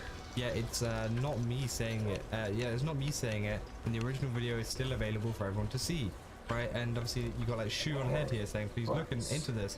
She's commentating on a video that is still public, yet only her video is removed. That is blatantly unfair. Reply of a real person, with not with AI, which obviously 100% true. Because yeah, if you don't know, obviously it seems like another video was taken down or something, you know, of a clip that she reacted to as well, on top of the whole bug squishing one. So yeah, seems like they've like purposely targeted her, and as we've covered as well, it seems like YouTube have been purposely targeting VTubers in general with the whole ASMR channel thing. I know other you know, YouTube channels have been hit with it too. There's that one big YouTube channel that I can't pronounce the name of, beginning with K. They do like the animation type things, and it's like science-y type content. It's like is that how you say it? I don't know. You guys know what I mean though. And their channel also got shadow banned by YouTube. It got like officially revealed that there is a shadow ban, you know, going on. Like you can get shadow banned. That is a possibility. Before it was kind of like a rumor or like a myth or whatever. It was like, oh, it's not real. But no, it's like fully confirmed that that is a thing that happens, and that happened to that channel as well. They had their channel shadow banned because essentially the system flagged them as AI, because obviously their thumbnails are, you know, their thumbnails look very different to the regular thumbnail, but it's not AI, right? They use humans to create it. But obviously the system didn't think that, and it ended up flagging them. And of course they noticed that their next video that they uploaded didn't get half as many views, not even that. Like, it did absolutely terribly in terms of performance, and it wasn't their fault. It wasn't a bad video or anything. It was just the fact that YouTube was practically holding them back. And that just goes to show how terrible the AI system is for tracking other thing, right? They can't comprehend you know, certain things on the platform. And I've always said in every single video that there has been an issue with YouTube. You know, the AI moderation system isn't, you know, equipped for that, right? You know, maybe it will be in like 10 years time, maybe even 5 years time, maybe 2 years time. Obviously AI is you know, rapidly growing, but for now YouTube have kind of implemented a system that doesn't work and is terrible for literally every creator on the platform, to the point where, yeah, we've got situations like this going on, and yet they still decide to use it, right? You know, as I said, maybe 2 years down the line, whenever things improve, it's going to be perfect and there's going to be no issues with it, sure. But right now, I really don't think it's the time to be using this way of moderation, because it's affecting literally everybody, right? It's not just affecting Smugglana, it's not just affecting VTubers, it's affecting, you know, literally some of the biggest channels on YouTube itself, which I think is absolutely insane, because of course, you know, people are going to start to get fed up. People are going to start to find alternatives. Now, I've said before, YouTube has kind of a monopoly in terms of the, you know, the type of content that they do, right? Obviously with Twitch, you know, you got Kick, Rumble, whatever, you know, obviously less people use those platforms, but you do have alternatives, right? Even YouTube itself has a live system you can use as an alternative to Twitch, right? But with YouTube, there isn't really an alternative unless you go to like Bilibili in China, right? Like there isn't like a big platform, because obviously everything is based on views. The biggest audience is on YouTube. You're not going to find anybody else anywhere else, right? Unless people really want to watch your content. But even then, you wouldn't get as many viewers as maybe you would through YouTube promoting your content on their page. So it really is like this problem where, you know, people can't really leave. But I'm sure, you know, I can assure you that maybe some companies are probably looking at this situation, not just the Smugglana one, but everything that's been going on recently. And I bet that they might be like rubbing their hands a little bit. Maybe we can make our own, you know, kind of YouTube platform that people will want to go over to, right? Because again, I think a lot of people are desperately searching for that now that things like this are happening so often. And hopefully that will, you know, help YouTube to think, oh, wait, hold up, what we're doing is actually wrong and bad, and the creators hate it. That's why they're leaving, right? But of course, we don't really have that right now. It's just like, you know, people, you know, just acting Team YouTube every day, and it's just kind of sad. But yeah, that is essentially all there is for this situation. If you guys did enjoy this video, don't forget to leave a like and subscribe. Also, go to Game Subs, use my code KAZO, get 10% off. Again, they've got a ton of really cool stuff over there. If I recommend checking it out. And yeah, see you guys in the next one. That's all. See ya.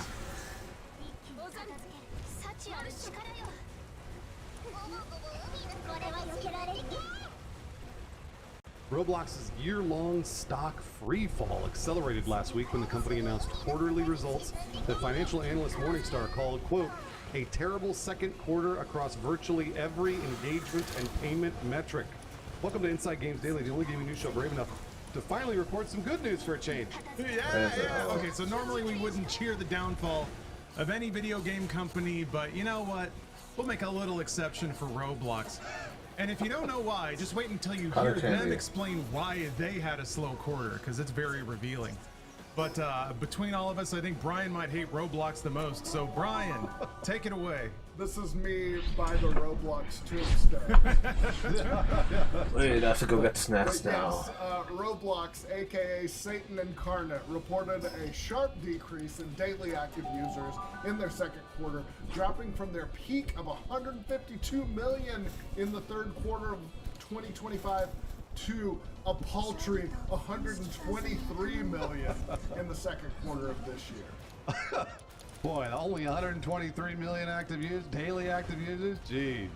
Hours engaged also dropped from 40 billion in Q3 2025 to 29 billion hours in Q2 of 2026. Man, barely anything, huh? The company's bookings also dropped sharply from a peak of 2.22 billion in Q4 2025 to again just emaciated 1.55 billion in the last quarter. Hold on, let me pull my 15-year-old right now. Hey, Ben, do you play Roblox? No. Okay, see, there you go. Good. That's good. That's good. He's fishing in Red Dead 2 right now. Good taste. Better. Better. Yeah. The company's stock has mirrored this precipitous drop in metrics, which traded around $140 in September of last year and is under $40 at the time of writing, a drop in value of over 70%, and that's a lot of percent. That is actually a huge drop for Roblox. That's very bad. That's a very bad sign. The other, you know, 2 billion to 1 billion, 1.5 billion, no big deal. But huge stock drop, so could be something in the future here. So why has Roblox fallen off? Apparently because they're not putting as much over-monetized slop in front of kids. Yay? Yeah. It's interesting to see them try to explain this and make it sound like a good thing. In the company's release, they explain that, quote, the decline reflects a greater than expected shift of engagement from high monetizing 2025 vintage viral games to both new and evergreen games with lower hourly monetization. Yes, I knew the that. Child predators must not be able to chat as freely with children anymore. But they say this is totally on purpose since they tweaked their recommendation algorithm to prioritize retention, but that, quote, the near-term impact on younger cohorts has been larger than we anticipated. All right, so the translation is literal babies aren't getting shuffled directly to the slot machines in Roblox. Also, really, really creepy that they refer to their players as cohorts. I don't like any of this. Roblox is this company I have really side-eyed for quite some time. It's getting worse. Yeah, I've seen some of their TV ads. Thank you, Tubi, now, and they're also exceptionally creepy. They try to pitch it to parents as a way to bond with your kid, and then they subtly imply that your kid might make some kind of AI gold mine that'll get your family rich. Yeah, it's like the subtext of a lot of those ads. It just makes my skin crawl, especially when you know where their money comes from and how. Yeah, most of the earnings report echoes that sentiment that despite the year-long decline in every business metric, this is just a momentary hiccup before new Lost they Pause. surge again. Oh boy, I hope not. Okay, we're gonna watch the Lost Roblox Pause touts its focus after on this. 2D games, which will, quote, position them to that capture a continues. greater share of the over 18 cohort. Great. Adults. Yeah, they're making their crappy version of Stardew Valley and thinking they're going to pull over adults. I hope not, but we'll see. And like every company that wants investments, they're pointing to everything they've done to implement and roll out AI, because of course they are. Namely, they have their prompt-based game creation toolkit called Build. That's currently available in public alpha for It's users Connor! 9 years old in New Zealand, and they say a wider rollout is coming soon. Yeah, not only will this fuel Roblox with even more knockoff slop, but will also offer paid tiers for power users. Roblox was really AI slop before AI came along. I mean, and by the way, boy, I'm glad we could support Roblox and now ChatGPT and NVIDIA. All the companies I really want to support. Triangle of power right there. Man. Yeah, that's right. The Ouroboros of money. The rotary engine. Just keep it spinning, baby. Oh, man, I hate it. Roblox also points towards the release of AI creator agents that can handle QA testing, analytics analysis, and run A/B experiments to optimize, quote, engagement, retention, and of course, monetization. It's if the wasteland that Roblox already is losing players, it's hard to imagine an AI version of that that's going to be more appealing. But yeah, hopefully it's not just drilling down on metrics and AI optimization. I hope it doesn't work. That's my profound desire. But going back to Roblox's release here, because they say they're only temporarily suffering a decline, and I think they said something about the path to our profits is non-linear or something like that, they are accelerating their plans to no longer provide full year guidance. So I guess they were going to stop that next quarter, and instead, and just because they don't want to freak everyone out, and because they have a plan and people are just getting a little too weird out there, they're only providing quarterly guidance from here on out. This is like when Xbox decided to stop reporting console sales, and you knew that's not good. That's not good when they do that. Yeah. Never good. Unsurprisingly, the release does not mention another factor that can seriously be affecting player engagement: age verification. Yep, there you go. Lawmakers are slowly becoming aware of just how widespread and unregulated Roblox has become due to recent tragedies. And there have been a few. Yeah, this is, I hate to say it this way, one story of many, but still extremely, extremely sad. The 16-year-old Penelope Sokolovsky committed suicide after communicating with Cult764 in Roblox, who then took that conversation off of Roblox onto Discord. But yeah, just really messed her up, and it's just awful. Yeah, her father, Jason Sokolovsky, told CBC News, "This group scooped in and took a hold of her heart and mind and body. I don't want any other parent or child to go through the experience that my daughter and I had. It was a horror show every single day," and that is a crushing quote. Jeez. It really absolutely is. Roblox agreed to pay more than $12 million to the state of Nevada and implement facial age estimation to ensure that users only talk to those in their age groups. I don't know that this is enough, I'll be honest, but there it is. Yeah, I'm sure that system can be circumvented, which only makes it more like kind of weirdly fascistic. Again, I hope the solution is to just not play Roblox, but as part of their agreement with the state of Nevada, they're basically extending the protections for accounts that were for players that were 13 years old or younger, extending that up to 16 years old. So now users that are 16 or younger will only be able to communicate with trusted friends, and those are added via QR codes or phone contacts. And they've also extended the ability to block adult-rated content and for parental oversight for accounts up to 16 years old. Kind of baffling that wasn't the case before now. I hate it. I hate Roblox.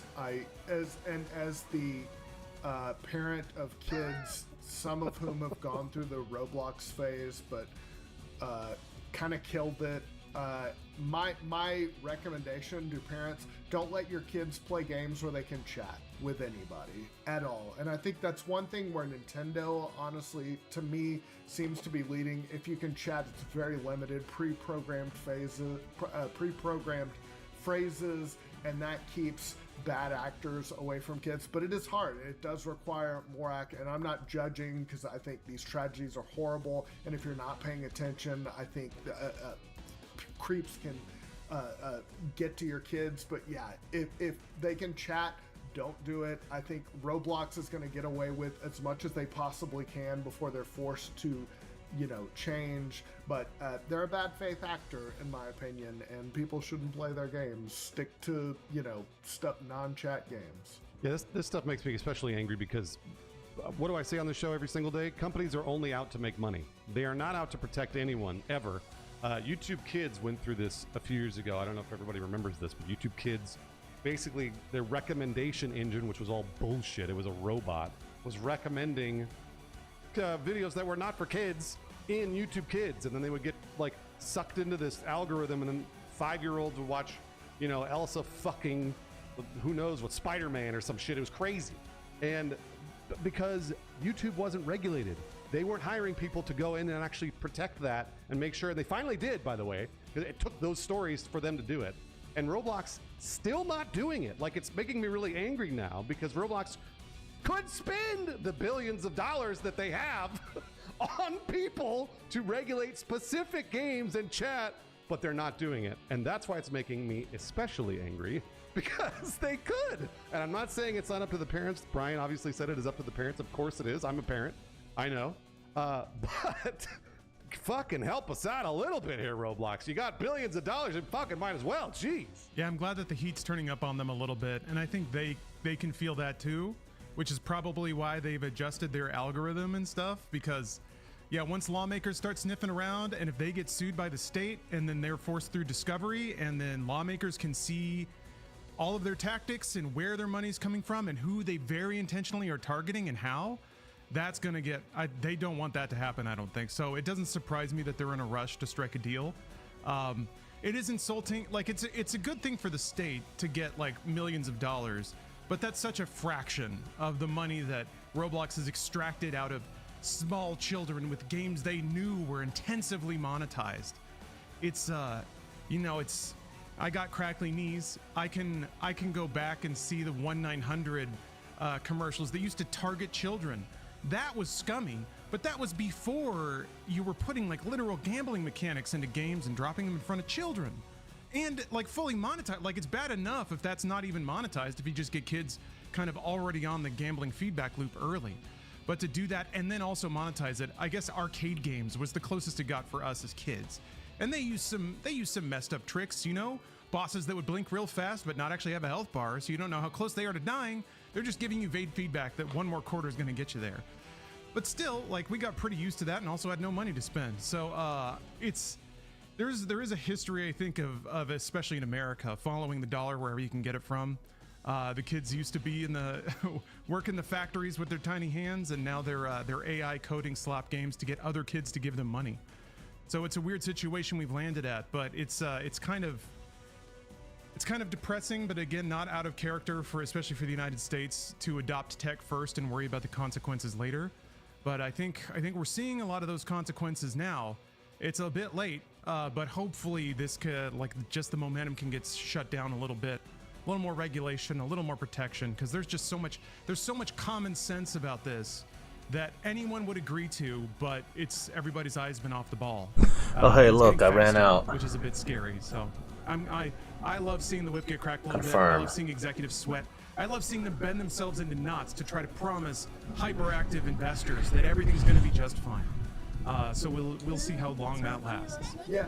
Sting from WCW in 1991 might jack up your parents' phone bill $50, but it wasn't gonna make your kid kill themselves. There's just some awful shit like that. And yeah, Bruce is exactly right. There does need to be more regulation. The onus does need to be on these companies. 100%. By the way, guys, I got a fun little bonus for you. As we were talking, literally as we were shooting this episode, I got an ad on Discord for Wouldn't You Know It, Roblox. It popped up as we were talking, which means they're for sure listening. Wait, can you get a free skin? What is it? Gosh, this makes me so Free skin. Thank you very much for, oh boy. Thank you very much for watching Inside Games. If you're playing Roblox right now, we won't judge you too much, but please be careful. Holy hell. No send. And believe it or not, some folks out there are actually sending us money instead of Roblox, which is, I can't believe it. So we'd like to shout out the particular brand of bravery for our Patreon. Thank you very much, Sherwin Sanchez, Jonathan let's see. Pitstrip and Ati, and James Breyer. We're not chatting with you in the Inside Games Patreon, which is good. We don't want to talk to you. We appreciate the support. So stay away from the chat pretty much anywhere, especially Roblox. James, what are you wearing? Okay, let's go back here.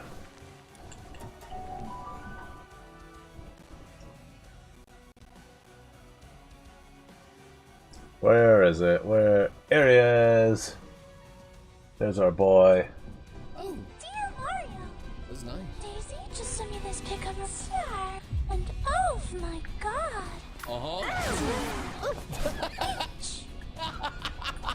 Damn, what the fuck? Like, oh my god, dude. Peach. Alright, that's just kind of rude. You didn't even like attach a page. What is that down there? Just bragging about it. Now, come on, man. Shit with the class. Anyway, what's cracking, gamers? It is time once Nothing, again I guess. that I slam a bunch of video game memes together in a video, and we just have some fun together. So without further ado, Yes, I don't care about my affinity. I have max affinity. Level 6+ handiwork pals are females. Nice segment, and there's the Flare-Cole, and oh yeah, that's Snake Lady. The hands. Yeah. Well, they so good with their hands. It makes sense. They have hands. The Snake Lady has several that all the snakes help with, so it makes sense that they're good. Anubis is a dude, and he can use his hands. Funnily enough, we're finding Zoe. She could go up to level 7 just for Yay, coffee. She's pretty good. Why would I know that? Why would I did I catch her and use her? I don't know. When you buy Ocarina of Time on Temu, okay. What? Did it just come out, man? Come here, All right. Nice. A flying Nimbus! Okay, wait, that's actually kind of cool, though. Everybody needs a Nimbus. Speedrunner's dream, right? To be fair, I don't even think speedrunners need it, honestly. They could probably, it's faster without it, honestly. True, yeah. Wait, who did she just say? Was that Mallet at the back? Oh, no, that was Ingo. I'm pretty sure that was Ingo. I see it. The teleporter. An 8-year-old kid playing a Mario 3 in their dad's computer.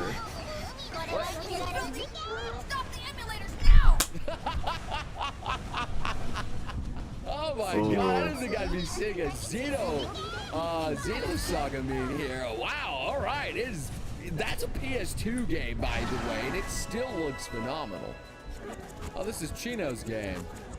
No. Stop. He's not. No. Let's see, there should be an effigy around you can't here. escape the brain rot. That's not Mario Sunshine. I mean, it's nice, though. I mean, it still looks like a fun game. Oh my god, Wesker, stop. Wesker, stop. That's probably a Resident Evil game that I could probably play.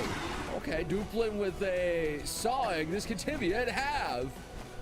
But, oh, no. Wait, I can do that for you. Wait. I mean, she would be eager to do, that's her whole thing. She's really good at butchering. Splatterina, that was her name. Gee, I wonder why they call her Splatterina. Oh, jeez! What a way to go. Opa Gangnam style, it's just screaming and flying halfway across the room. Hold on, let me grab this. I guess. Probably the soldier. Segment, that's a little bit. Oh, girl, don't dump it. No, she's in the fight. Catch her. Oh. Oh. Dang, man. I guess she didn't want anything to do with you, man. That's a bit rough, man. She's right into the lava. I didn't even know a level 16 segment could spawn next to lava. How do you get one such low level? I guess breeding. What a true RPG mechanics look like. Okay. Wow, Skyrim jumping. Okay. This probably is an Elder Scrolls game. Oh, just the way cool. What the heck? Oh my god, dude. Man's a god with acrobatics, dude. Oh. Well, never mind. Did that really not do any damage? Okay. Breaks his ankles and he gets back up. I guess I didn't know Skyrim jumping and climbing was a thing before Skyrim. 2 years with no fights. I love my man. As a stereo, just standing there. I mean, like, based on a real picture. I mean, what are you gonna do against that? I fight her. You think I'm gonna go against the crazy barbarian girl? Oh no. A rogue does what he does best and disappear when danger happens. 3 + 4 equals. Cloud looks back. The best Final Fantasy, GOAT Final Fantasy. Oh, okay. I've played a lot of Final Fantasies, and my favorite so far actually is 7. I do think that the remake is it's honestly incredibly good. It's just good. It's really nice. Oh, she does a little like ballerina. Okay, that's cute. Alright. Okay, right. She's an alpha too. She's kind of big, isn't she? So Lee, alright, I mean at least she's having fun. I do like the fact that they jump when you're next to them. I think that's a very cute thing that they did. I discovered that when I got like the thing. I can't remember the name, but it's just a fluffy little guy. Robert PvP. Okay. Right. I'll get you boys. Oh no, it just keeps spinning. No, it just break apart. Yeah, you just hold the button down and just auto battle, and that's how it works, man.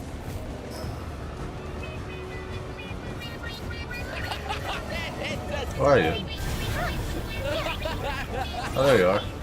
Yeah, it's gonna start singing soon. Oh my god, there's a lot of lube in there.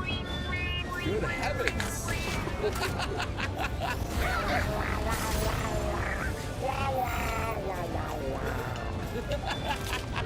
I don't know, it's kind of charming that they have the gobbledygook stock, you know? It saves on voice acting because most of the time it doesn't matter how bad their acting is. You don't know what they're saying anyway. Leon cutscenes versus Leon in game. Wall flips all the time, jumping over obstacles. Yep, easy. Oh, sorry, there's something in my way. I have to go around. You know, honestly, there is a few games out there where you could be just as cool as you are in the cutscenes. I think Just Cause is one of them. I guess Metal Gear Rising Revengeance kind of counts because you're doing QTEs. So that is you doing the gameplay, I guess. So there's new character names in Zenless, and one is named Finger. Who names a kid Finger?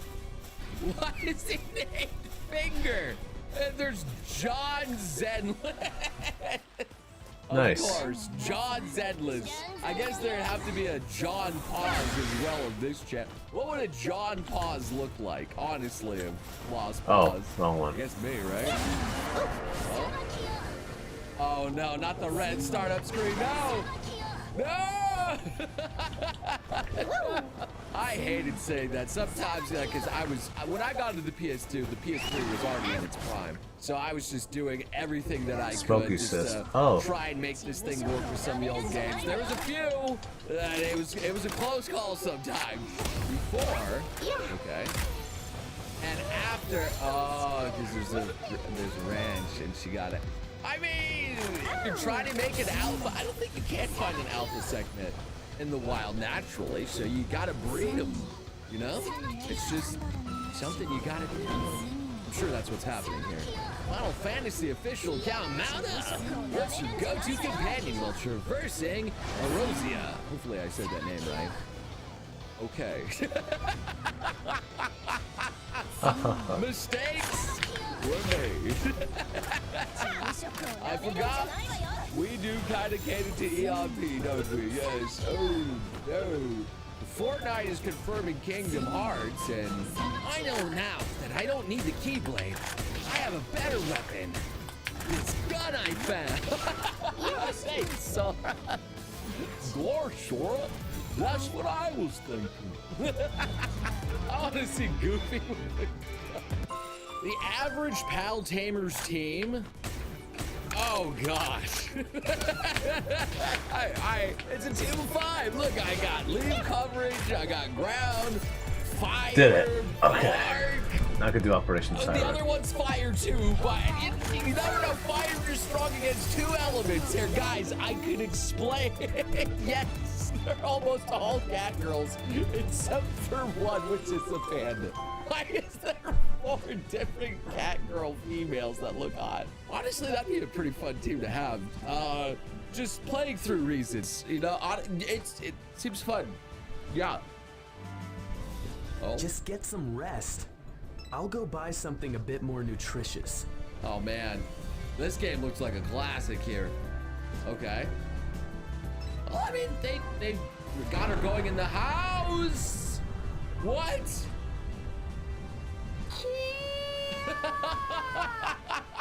Yeah. Yes. That voice acting.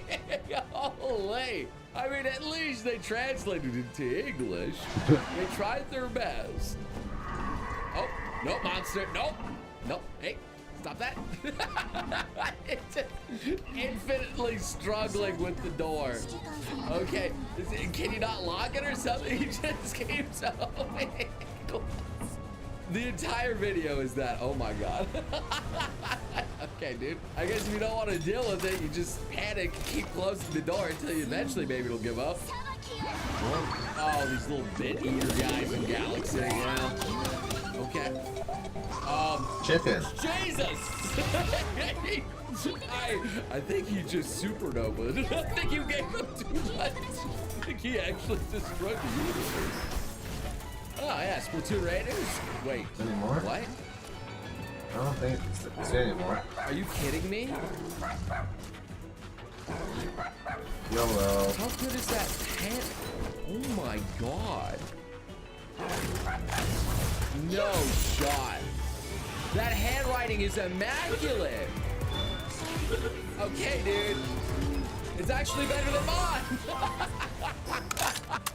Why is it better than mine? I don't know how I feel about this, man. I'm actually kind of upset now.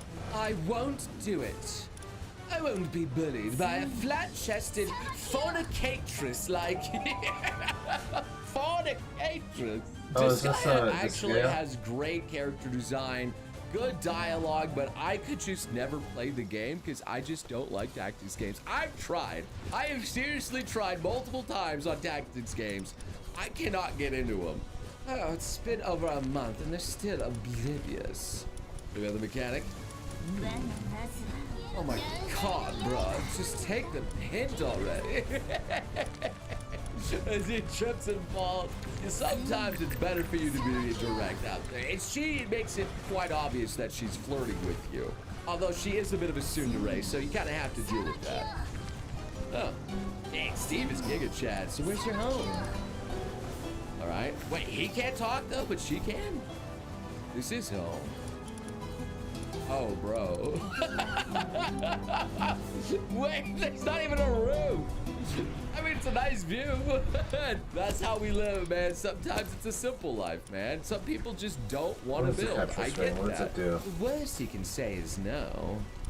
I rebuke thee, Damon. Crawl back to hell where you came from.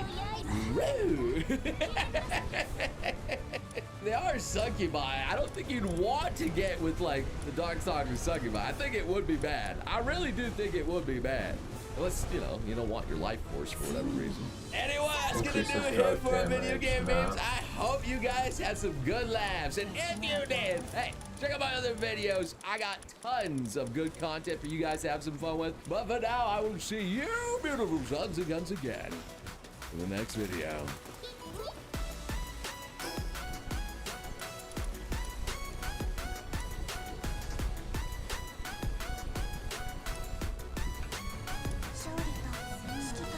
I need Corlum Ignite. How do I get Corlum Ignite? Guess I need a medicine pal. How to mix medicine. What? This is a he just hops around the queso. Oh my god. He's animated so well. The way he hops around is just like VeggieTales. That's insane. That is actually insane. What kind of vegetable would he be though? You think he eats? No, I'm not gonna be that bad. I'm not gonna be that mean to queso. Alright, yeah, everyone's just saying he looks like a squash. Okay, everyone else had questions too. I was curious as well. Anyway, what's cracking, guys? And here I have a medley of memes. Just things I can't put in other videos, and I just kind of concentrate them into one big meme energy ball for you guys to enjoy. If you guys like this kind of content, hey, stick around, slap the like button, subscribe. I got some fun stuff for you. Let's get to it. Over here. Oh! Oh! Oh, you hit it on the corner there. I gotta lay down. Oh Lord, have mercy upon me. Oh, boy. I should call Top Dog on this. Top Dog? Who's Top Dog? Bitch. Slipped on that black ice and told my shit on. Type of pain almost make a brother pass out. Alright. I mean, okay, that's good. I'm glad he's not hurt. Oh, man. They drop the people packages. At least he likes his job. I promise you ain't no bad work. Okay. I think I'm at the wrong house. Yes! Oh, yeah. Top Dog, I can't feel nothing below the waist. I'm on my way. Yeah! You know, he should be an actor, honestly. Out there. I mean, that was a great presentation, and all just for a Ring camera, man. I like my Ring camera too, because I can see everything that goes on in my neighborhood if they pass by. I see all sorts of crazy shenanigans. Up there talking about I wasn't romantic enough. Oh. That's petty. Exactly. Yeah. I was like, bitch, I'm not romantic. I ate 6 cookies out of your ass. What? I don't know what she was talking about. I don't know where the what? Damn. 6? One thing is like a, wait, hold up here, man. What did you do? But 6 times? Did you get some milk to dip that in or something? How you eat 6 cookies out of there? The fact that that was so synced with SpongeBob is amazing too. The 1862 mousetrap. I'm also gonna with Mario 64 music. Okay. It's like a flintlock. Like, what the heck? You're loaded with powder. Let's see what happens. Okay. So. Oh, okay. I guess that's a monster. What if you accidentally stepped on that though? That doesn't seem like a normal kind of stuff. That seems a bit kind of insane, if you will. So Steph with, sorry, the party is cancelled, sad face. Oh no, what? That's terrible. That's a GameCube control. I know what that is. Oh, dang. You mean I have to stay home and play video games and not socialize? Oh, no. Darn. He has measured every single millimeter of that chain, huh? I can't believe he's just sitting there as that dog is... That cat's got some balls, man. Just like my man Tom out there. Even I would want to stand next to a dog that's trying to nip at me that close out there. When she eating my booty and I sneeze. I hate this tweet. Those are freckles. Freckles are lovely, but my God. My God. So Jesswith, do you know kissing reduces stress? Okay. Just looking at you, well, yeah, what do you want? You look pretty stressed right now, just say. I think I know maybe one way to reduce that stress. Like, bro, come on, man. You can't just hit on me like that, you know? Want to know what other things reduce stress? I'm just gonna let you fill that in. I mean, hey, you guys said some naughty things out here. I didn't say nothing, all right? That one was all you. I got you. Today, my dog bit my husband, so we had to put him down. Aw, poor husky, though. It's a very cute one. Aw. Ashley would love it. Oh, you will be missed. Okay, he's even right. Okay, I figured that was where that was gonna go. I know it was just a meme, but come on now. Come on now. That is actually how Ashley would treat me. If, yeah, she'd probably like the husky more than me. She's always been asking, barking for one, howling, if you will, like one. You can upgrade one organ on your body. What it do now? Okay, so like Cyberpunk? Well, since I was born deaf, you can imagine that it's an easy answer for me. I would love to have an even bigger wang. Okay. I don't even know what I would upgrade at this point out here. One organ, only one, so you can't like make yourself taller because your legs are two, I would assume here, or something like that. I don't know, maybe something that gives me like the power of flight. I don't know, maybe if my butthole could like have the jet propulsion powers. I don't know. Be like Mad Cat when you have a stomping kitten upstairs. Holy, why is it so loud? He looks so regal there too, just the look on his face. Or she. Oh. Why is it so loud? Just those steps are so pronounced. You will always know when your cat's coming out there. How do they train it to do that? Or is it just like that? I guess all cats are different. Millennials and Gen Zers are pulling in bigger paychecks, but much of their spending power is fueling short-term purchases like groceries and vacations, not savings. Short-term purchases like groceries. That's more of a long-term thing. I kind of need to, like, I don't know, eat Mr. NBC for Washington. I feel like eating and surviving is a long-term goal. That's not short-term. Oh no. The claws on the head. I have to rip them. Oh my god. Just run. Just panic. I don't know how people actually get their animals to bathe calmly. That is something that I admire if people are able to do that, man. That takes a lot of skill and patience and probably training. Confiscating this from a druid arms deal. The council must hear of this, as it's... Hey, that's like a D&D me. I mean, I know like you can make a shillelagh, but like a shotgun. It's just someone that's a motorcycle. I mean, that's a pistol or something out there. But still, very cool. You never see a twig like that again. That's a once-in-a-lifetime freaking twig. So images that AI could never create by Nathan made it, and it's SpongeBob being saved by Patrick in the Squid Game. This goes so hard. This honestly is amazing. And I know that the sequel is out. Let's do this.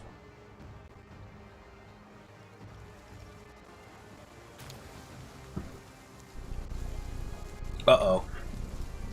Spicy Meatball just dropped from YouTube here. They made an announcement that changes will be coming to the YouTube Partner Program starting early 2027. The Partner Program on YouTube is how channels earn money through the platform. And beginning next year, they are doubling the viewership requirements for new creators to earn ad and premium revenue through the Partner Program. Where is it? And also doubling the watch hours over a 12-month period that are required to enter the Partner Program. You have to hit one of the two, either getting the required eligible views, which is now 20 million shorts views, or getting 8,000 watch hours on long-form content. Both of these have been doubled from the previous requirement, which was 4K watch hours or 10 million short views in the given time period, which is 90 days for short, or 12 months for long form. That is, of course, coupled with the 1,000 subscriber requirement. So you have to hit 1,000 subscribers and one of those two metric milestones there in order to be eligible for the partner program. This has caused a lot of ripples and a lot of conversation around it. And I think a very largely overlooked reason behind this is, buckle your seatbelt. I know you're probably tired of me taking you on this wild ride here. AI. YouTube is experiencing a flood, really a fucking pandemic, a plague of AI slop that is just truly infecting the platform with STDs, the likes of which you could never even fathom. And it is completely contaminated shorts. It is also really going hog wild on long form too, and none of it's real, and they have been farming the partner program for every doubloon they could possibly hit out of it, like fucking Mario jumping into a coin block. And it's over here. Damn it, they're eating the cotton candy. Not always. The YouTube methodology for identifying these channels is not ideal. I just covered the Kurt Sagat stuff like 2 days ago now. But these AI channels are infinitely springing up because they take actually seconds to make. And they are hitting these milestones, the previous milestones, very quickly. Obviously, inorganically, not authentically, and a lot of times it is just fraudulent. But they have been able to squeeze a lot of money from the YouTube Partner Program, and I imagine that's played a pretty big role in YouTube now upping the requirements to hopefully combat that. But in doing so, with this helicopter dicking of the requirements here, they are also cock-slapping all of the very real people who are trying to grind to reach the milestones to be eligible for the partnership program, and this makes it significantly more difficult. It has doubled, which is very, very hard for channels that are just beginning. And there's quite a bit I want to blabber about there. Because maybe this does have like a positive effect on stopping so many of these AI slop factories from springing up all over the place, because the requirements are much heftier. So maybe this does prove to be a valuable weapon against this menace here, this pariah. I doubt it'll be like Excalibur fully defeating it, because they can obviously just keep pumping out endless amounts here and eventually claw their way to the requirements for the partnership program to make money off it. But maybe it takes them too long, YouTube finds out and, you know, smites them. I guess that's possible too, though I find it unlikely. But I also think this pushes normal people that are trying to pursue a YouTube channel and try and make it to the partnership program, reaching these milestones. I think it's kind of nudging them, shoving them down the path of considering I have to get AI request support as well as like a supplement to the content they're making. So that way they can continue I don't to have any like friends churn out now. content to eventually, hopefully, breach the threshold that's required now, because it's significantly less likely if you have like 3 or 4 videos that you spend a lot of time on and maybe one pops off, like getting maybe 2 million views in shorts here. Like, you're still not even close. And getting a video to get 2 million views from out of fucking nowhere, pulled out of the ether, pulled out of your ass from a brand new startup channel, like, that's really rare. That's some like unicorn type shit. But even if that does Let me go happen, through this again. you're still not even like scratching at the nipple there on the titty to start suckling from the partnership program. 20 million shorts views in 90 days, that's not easy. That's pretty cutthroat. So I think creators will feel incentivized to start using AI as well and adding that to their channel in order to keep churning out tons of videos and hope that some of them start to pop off. But even Okay, now I can do this. The volume of those like lesser view videos may eventually help them grind out the milestones required to reach the threshold. So I do think that this will have an adverse effect of leading to even more AI content from normal people trying to reach this requirement. I also think that this will stifle a lot of new channels who want to go on like creative endeavors with content, because making, you know, creative or specific niche content for a channel is kind of a death sentence here. It's very unlikely you're going to hit these milestones with something that is specific to a niche that you're interested in or like a topic that you're interested in. It will instead push people to be more focused on viral content and just like really sterile, generic, formulaic content as opposed to like passionate, creative ones, because you're more likely to have the, you know, viral bait content, you know, top 10 reptiles who could beat a Hercules beetle in a head-to-head fight on Fortnite no build or whatever. Or Tung Sahur did what to the K-pop Demon Hunters? So I feel like there's also a chance that this change further pushes people away from committing a lot of time and energy and effort into talking about specific interests or specific communities, and we'll see kind of the end of like these grassroots channels that are all about like one specific thing that isn't necessarily a mainstream topic, in favor of all of them pursuing like the stuff that is proven to get caught up in the algorithm and pushed heavily with like ballisticals, Mr. Beast style, that kind of thing. Like, let's take for example animators, which is one I always like to talk about, because animation takes a lot of time, in a lot of cases a lot of money, and it is not something that you can just infinitely, you know, spit out, unless of course you're using AI for it, which again, this would incentivize you to do, to start doing AI animations or something, because those take seconds, whereas like a normal hand-drawn real cartoon, that takes a long time. Many hours. So let's take animators for example. With these new requirements, 20 million shorts views in 90 days, Oh, buddy. Ooh-wee. Hope you're ready for that carpal tunnel to set in. You're going to need to be churning out animations, or one animation that you keep breaking up into like a billion shorts infinitely. Kind of like what Mr. Bean's YouTube channel does, actually. They keep recycling the same like handful of episodes, because there isn't a lot of episodes of Mr. Bean. So they just keep repackaging Damn it, I those can't same camp. episodes into like 1,000 videos. Which I guess you could do for like an animation you spend a lot of time for and see if you can reach the 20 million views. Probably won't happen. It probably won't happen easily, at least. That'll be a Herculean task, no doubt. And in the 8,000 public watch hours... I got my wave and assist up there. That's also cool for an anime. That's a lot of cartoons you're going to need to be making.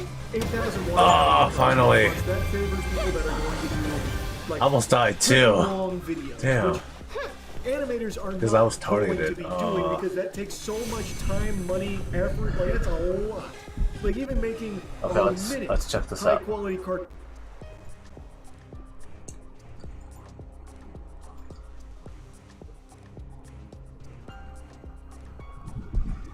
Let's see, I did it.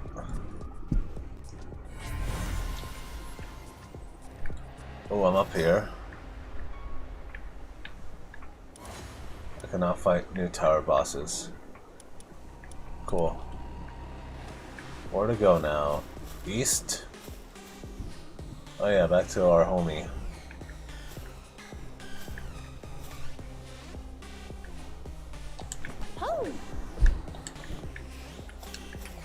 How do I put my sword away? There we go.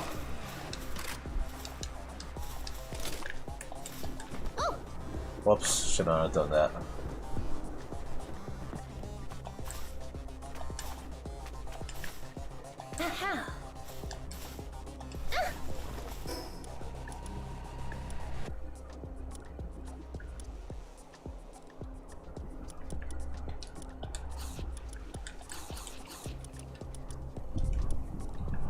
Okay, let's... who do we fight? Where do we go?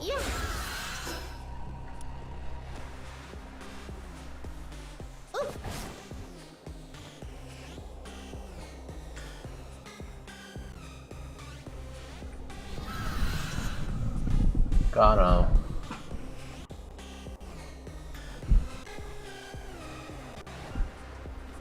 Did I freeze?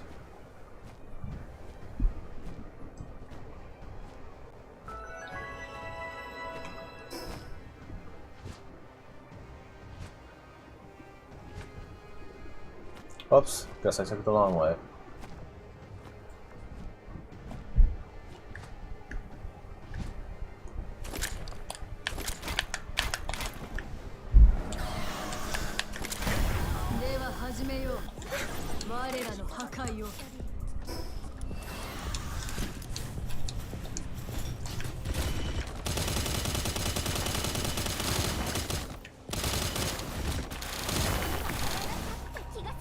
Sort of like, okay, come here, boy.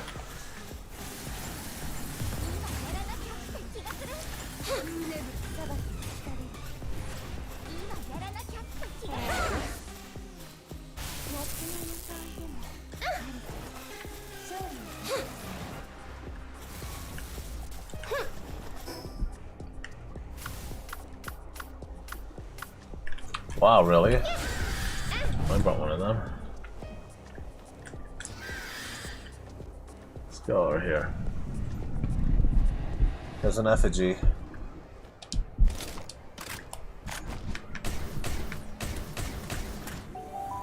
What is this? Wait, so they really are teleporters?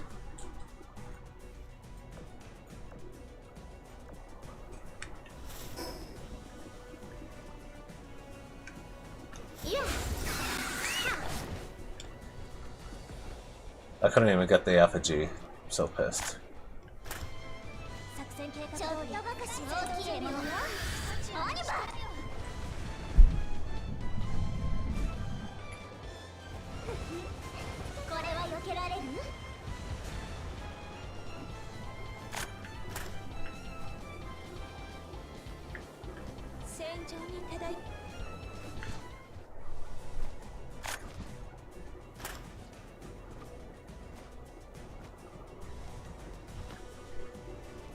What's here? Not much.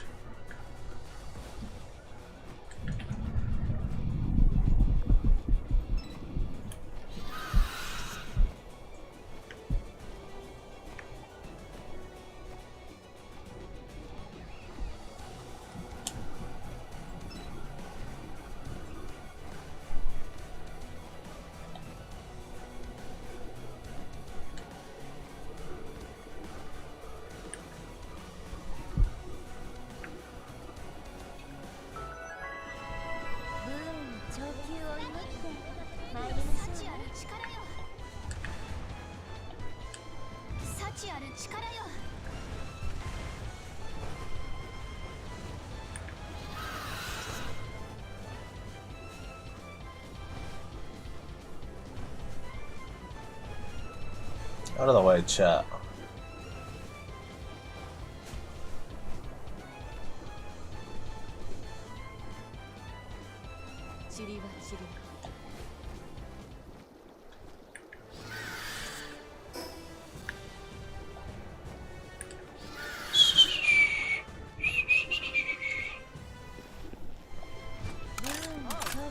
Lady Aurea.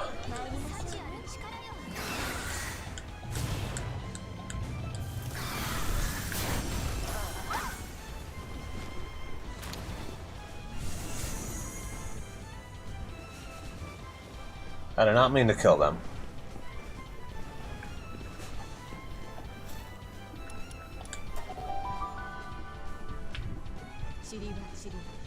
Why did they die? No.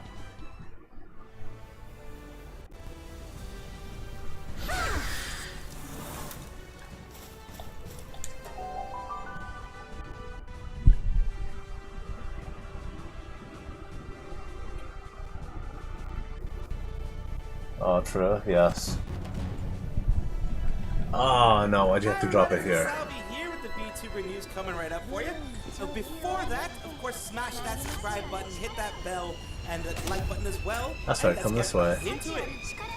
It only gets worse. When it rains, it pours. And we're talking about Amelie in the situation that she's going through with Novel Horizons, which is this organization here that is, you know, a producer of anime figurines in Texas, and they have had figures here from Bao, lots of other Damn, ones that here. just took you out. They have the summer appreciation sale, which I don't recommend you go and buy anything from them right now because they're officially closing as of this on the 6th, as I can tell. I really wish I could get their figures from now. the post that I put here of all the stuff that they mentioned on the last novel news, and this is they had to go so bad, it was so bad for them that they ended up firing everybody except for 2 people in the warehouse and a skeleton crew to run the whole thing. They had been getting less and less money as according to what they're saying, more expenses and things like that. And even though their things were pretty darn expensive to begin with, they still somehow found a way to not be able to go manage up things higher. correctly and not be able to Go up to the highest get point I things can. going. Like you can see, most of these things are technically sold out, but most of the figures would have been $250 or more when it comes to a lot of these things. So they were not cheap She has figures no at hope. all. They're 1/7 scale figures. And we have Amelie talking about the whole situation that they were going to go bankrupt. The figures were not going to be mailed out. At least so far, haven't been mailed out. He hasn't received any money for it either. We have Sean Noah, of course, that are mentioning that they do have a lot of fans that have placed orders as well. And then Treya mentioning that her experiences have not been good.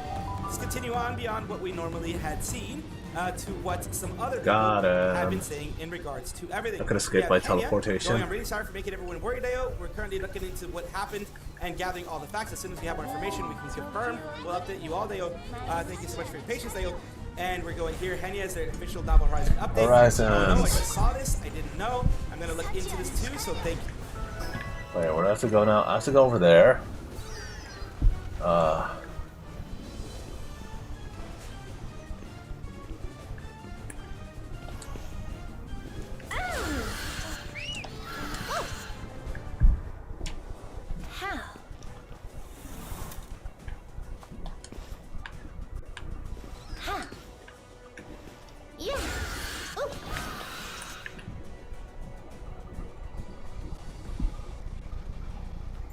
Bankrupt VTuber scam. Okay, so it seems that there's been some pretty huge updates to the whole Novel Horizon situation. The one with the VTuber kind of merch slash figure company, which has gone bankrupt after Amelie revealed this, and then they made their own statement talking about it, saying that they were going bankrupt and that they weren't. That they were going to try and send out the orders that they had, or at least try to get them to the creators. But it seems like a lot of people's orders are going to go missing. What is she? Oh, there she is. Get their money back or anything Like like Gacha that, too? Which many VTuber fans are not happy about at all, right? And there's been so many more VTubers coming out with their own stories, with their own kind of responses, because they've worked with so many VTubers, right? That's the whole thing with Novel Horizons. They've been very, very popular in the VTuber Oh, no way, space. Lord. Essentially all of the big VTubers that you know have been hit by this. I catch her now, right? Obviously, bar a couple, of course. Obviously, they didn't work for everybody, but I'd say a lot of the big VTubers have, and there's been more responsive. And so, starting off with Fruit, of course, she says, "I've waited and waited almost 2 years for updates. I was holding out for hope. Cute. Oh my gosh, she's talking to us like a normal person. What they were paid for. I'm devastated. I don't even know if any of these figures were created," which obviously is very, very sad. And also Camilla says, "I'm sorry there." Talking about Camilla, of course, she also has talked about it, saying, "I've been biting my tongue because the team at Novel Horizons has been nothing but sweethearts people. But yeah, in terms of their work, it was done very unprofessionally. My fans ordered figurines from 2023 and they didn't receive them until 2025. Two whole years really? later." And obviously, yeah, this was over 3 years ago, so they already had issues, I guess, over 3 years ago. And apparently, my Discord was and when they finally started rolling out, my Discord was flooded with photos of the figurines being broken or unpainted in certain areas. With all the money my fans spent on it, it makes me really very sad that they had to wait all that time to receive faulty products. So yeah, you can see here, yeah, you can see that's unpainted, or at least it looks like the paint has been like chipped off. And again, there's no pals here, so they can't engage. Quality, right? Which again is very, very sad, because Lucky of course you. everybody would love to have a perfect VTuber figure, right? So I wish I could make it up to the Sims, but that were affected somehow. Please tell me how I can make this better for you. I finally got the statue in February this year. It was, as you mentioned, unpainted in spots and broken. Was able to fix it with a bunch of hobby supplies for assembling and painting Warhammer. Thanks for speaking up and sharing. And she said, "This year, I'm so sorry." So again, it seems like a lot of people have I see, we have to catch someone. time. But there is a couple of good news things I just kind of want to throw in there before we go into more VTubers that have been affected by it. Fight and also Miko here. There's obviously they've managed. Okay, no, never mind. Michi and Fruit. Could build the pal base. I don't know. Anyways, they essentially say the fact that there's an update on it. Some of the former staff have gone out their way to actually get the affected creator 3D files. So if you don't know, obviously they. I still don't know where to get Corundum.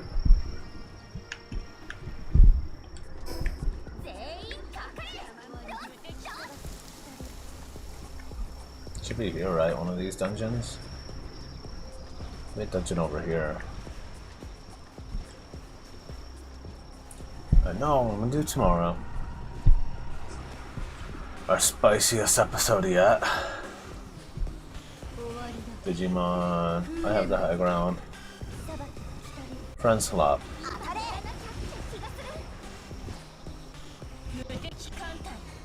Slime wire. What does slime wire do? You know, I just want this to go well.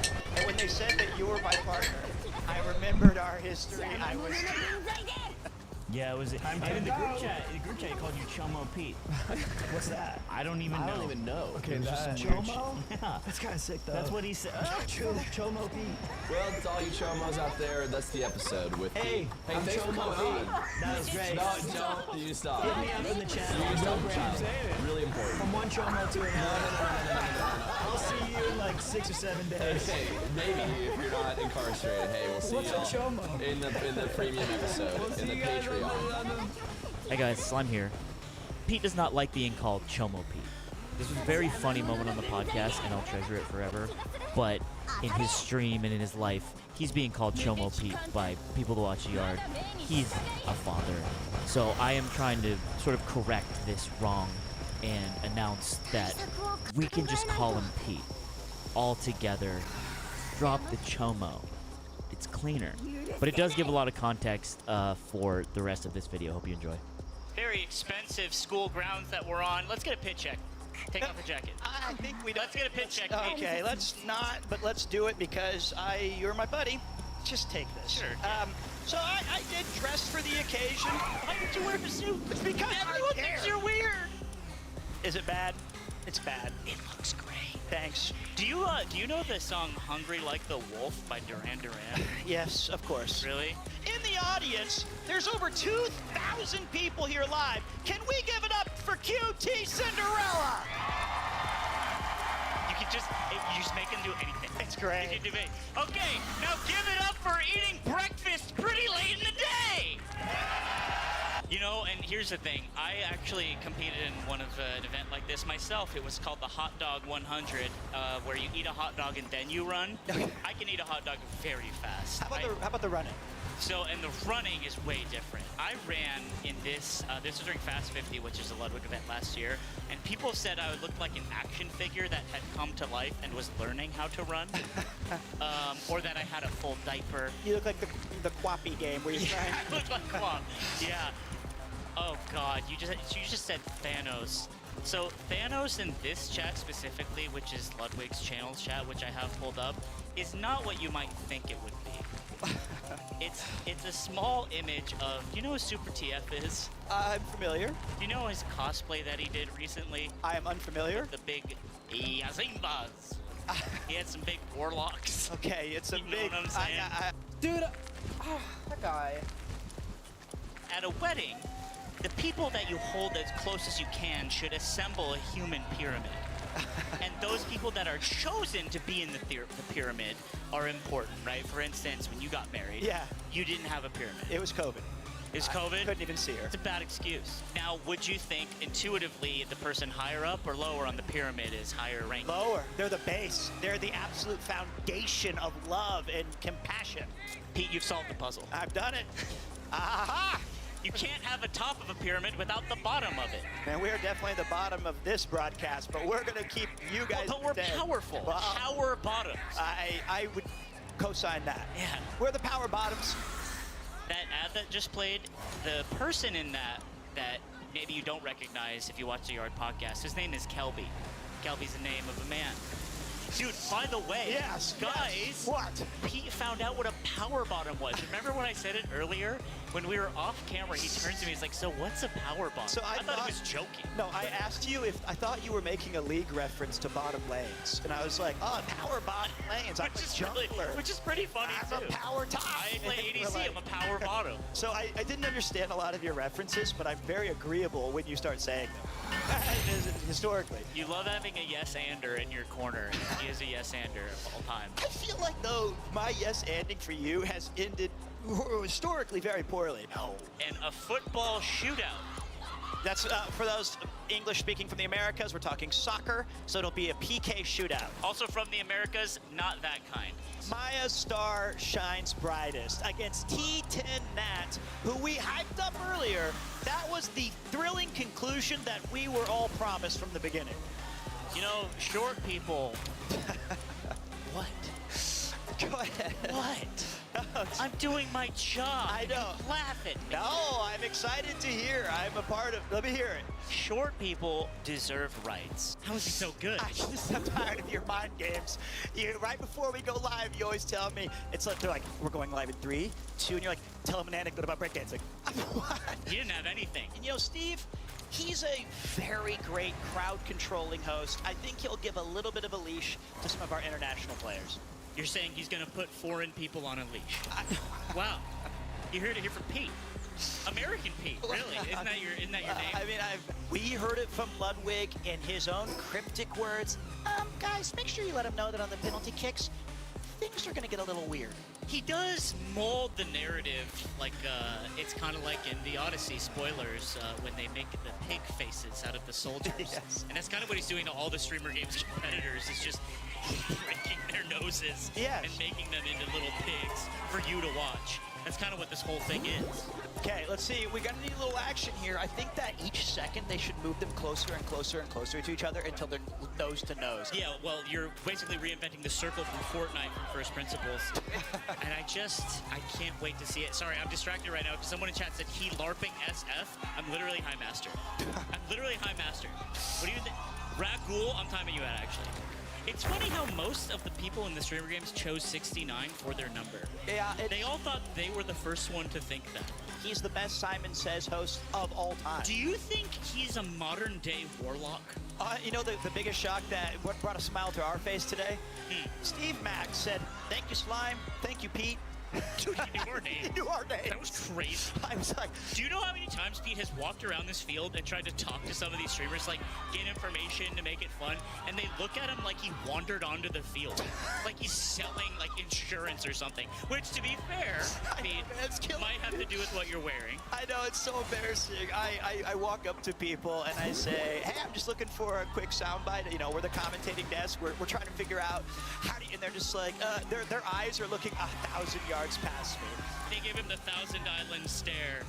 Do you think, what if you have to do a penalty kick and you have to choose one person from the roster to block your kick. If you miss it, you lose all of the money you have, all of your savings, and you go broke. You go completely broke immediately. Yeah, Tonka T, that's who I'm choosing. You're choosing Tonka T. He didn't fist bump me. I think Canada is gonna fall out. Why? Why do you say this? It's just my feeling. Well, yeah, but based on what knowledge? I think Dante's is gonna choke. I think he's ambidextrous. He's left foot, right foot. I don't know where he's going. Maybe his place is in the League of Legends. I don't know if he can. I just don't know. I feel so you don't believe in Cocode?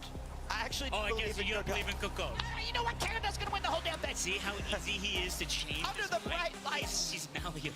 But I would like to say Pete was very nervous about this job. No. And I was thinking about it, and I'm like, you know what? That makes sense because he gets on a plane and he flies to do this. I literally messaged Ludwig 2 days before. I was like, hey, can I commentate the streamer games? And he's like, yeah, but you're gonna be with Pete, and you gotta be nice to Pete. And Yeah. of course I'll be nice to Pete. What are you talking about? I was on the plane and I paid for the internet service, and he said, "You're gonna be with Slime," and I said, "Turn this."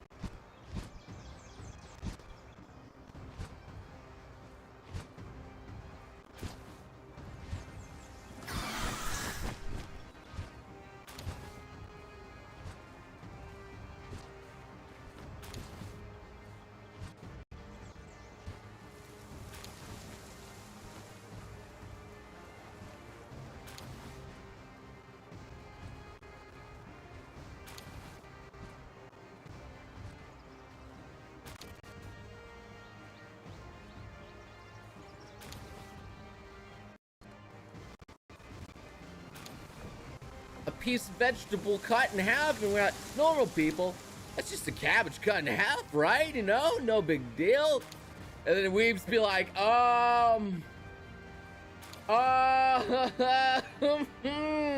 off-brand anime has tainted my mindset a lot. And it was hard for me to understand that that was actually just a cabbage. Anyway, what's cracking, guys? It's your favorite time again. Mine too. Off-brand meme time, baby. There's normal YouTubers out there that try to shy away from the off-brand kind of content, but then there's me, who's dumb. I just do it because you guys like it and I like it. So let's just get to it. Me takes a phone call, and then my friends right away be like, "Oh yeah, oh my gosh, stop it, no." Yeah, oh god. I've shared my stories probably about this, but yes, I too loved being that 7-year-old kid who like tried to get my friend in trouble. I don't think the moms or dads ever bought it. They knew that their loser kid probably couldn't get any action anyway. Can you go faster, says it. Oh my goodness. But it's just like sad fan noise. It's just too hot for the summertime. Now I'm sure you guys have those parents out there. It's like, don't you dare turn on that AC, all right? costs money, boy. You're gonna get hot, you're gonna get sweaty, use a fan, I don't know. So you were suffering indoors. I understand. I understand. Me explaining to my grandson how we faced the pandemic by staying at home, looking at anime titties, and making memes. And it's just like, oh, well, yes, that's how it went. It's so weird to like be looking at this timeline right now and thinking like, yeah, this is gonna be in the history books, 100%. It's such a weird feeling, and hopefully something like this doesn't happen again. Mom be like, careful, the food is really hot. And then me 2 seconds later be like, oh! Yeah, I was one of those stupid kids that constantly burned their tongue. It's like, oh, pizza's really good. Oh, delicious. Off-brand artists publishing drawings be like, no copyright in the universe is gonna stop me. Oh, way past cool. Gotta go fast with that drawing. Honestly, Sonic is the most fitting person to go with that. Insane. Off-brand artists are so quick at looting stuff. I'm honestly impressed. Like, Pokemon stuff gets announced, you can assure like 3 hours later, maybe even like 2, there's gonna be a high quality art already out there of that new girl that just was announced. Harem girls be like, he's going to choose me because he loves me more. No, I'm his childhood friend. He obviously is going to choose me. Well, that's never the case. And then off-brand girls be like, yo, let's still fluff them together.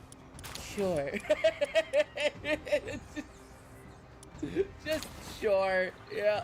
This is why we need to stand off-brand girls, man. They're willing to put up with anything that goes on. Like, anything. The life of a random weeb. I had nothing but lewd things on my mind, such as holding hands, kissing, dojins, armpits, midriffs, thighs, homework folders, straps, vanilla, oh, this is Bill. Like, sure, the Ara and the One-chans, I understand completely. That's like, whatever, entry-level stuff. But you're talking about midriffs. You're vile. So here we go, anime figure, and Japanese YouTuber caught an octopus using a figure as bait. I'm pretty sure this is kind of old, isn't it? I'm pretty sure I've seen this before, but then the person fishing, just like the simulations. I wonder how many hours it took to actually get an octopus on the line of an anime girl. I wonder how long it actually took.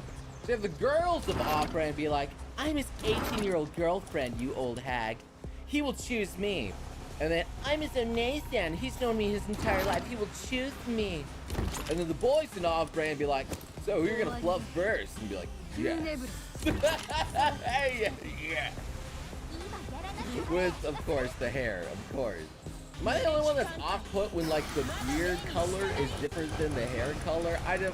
I think a blonde beard with brown hair is just weird.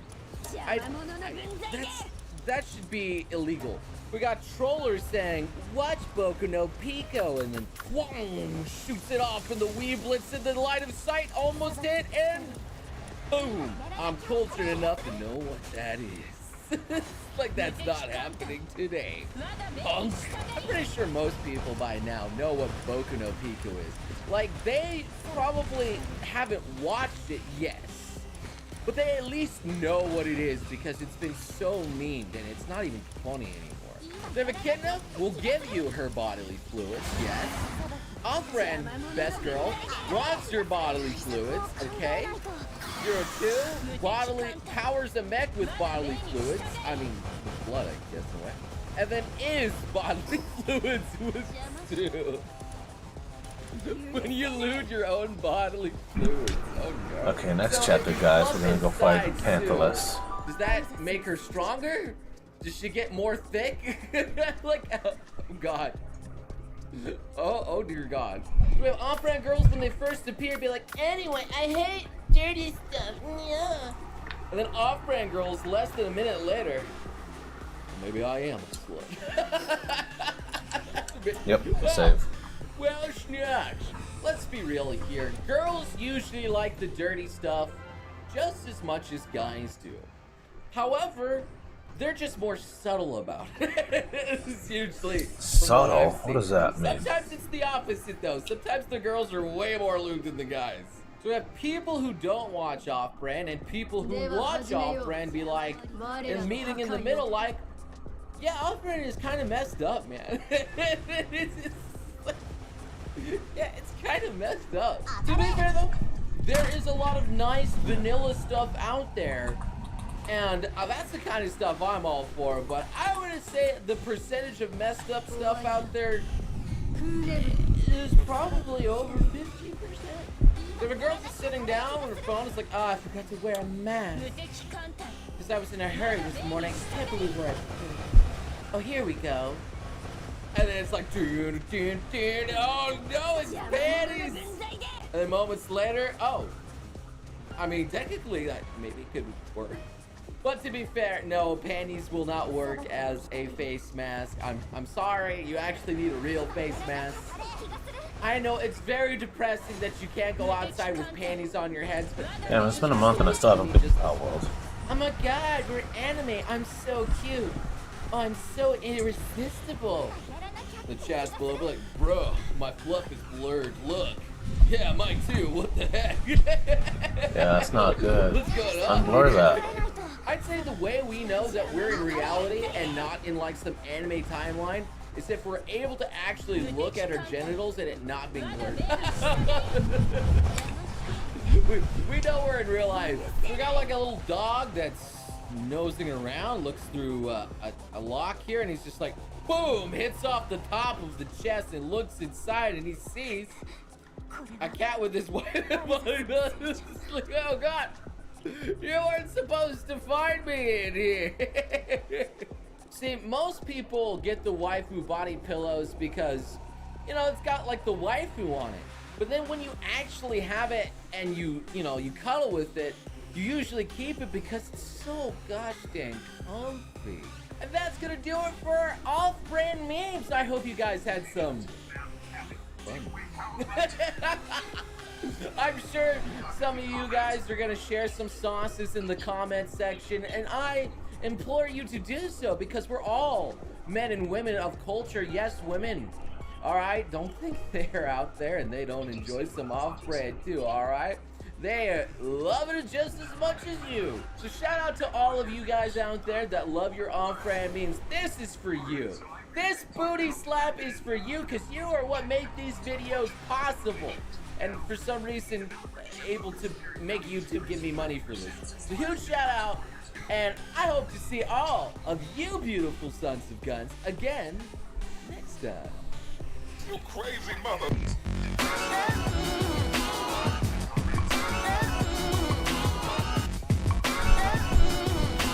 You couldn't? Really?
Really? I couldn't beat them?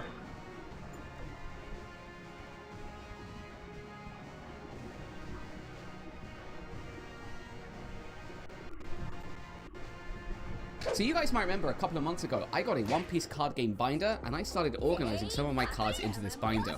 Well, since I got this, I've also been out purchasing a lot of different parallel and kind of unique One Piece cards before things got crazy expensive. So let's take a look at what we purchased. You might have seen some of these in shorts already, and then we're going to organize them. So yes, today's video is going to be a little bit different from what we typically do on the channel. We're not actually opening anything new. Instead, what we're doing is we're going to take a look at my One Piece card game binder, as well as organizing a big, very, very big pile of cards, where I have been out to shops, I've purchased different cards last year, kind of in like October, November, December, and we're going to organize them today, including parallel leaders. You can even see like some of the more recent parallel cards that we got in some Oripa recently are in here too. But basically, this binder is something that I am trying to keep all of my amazing looking One Piece cards in.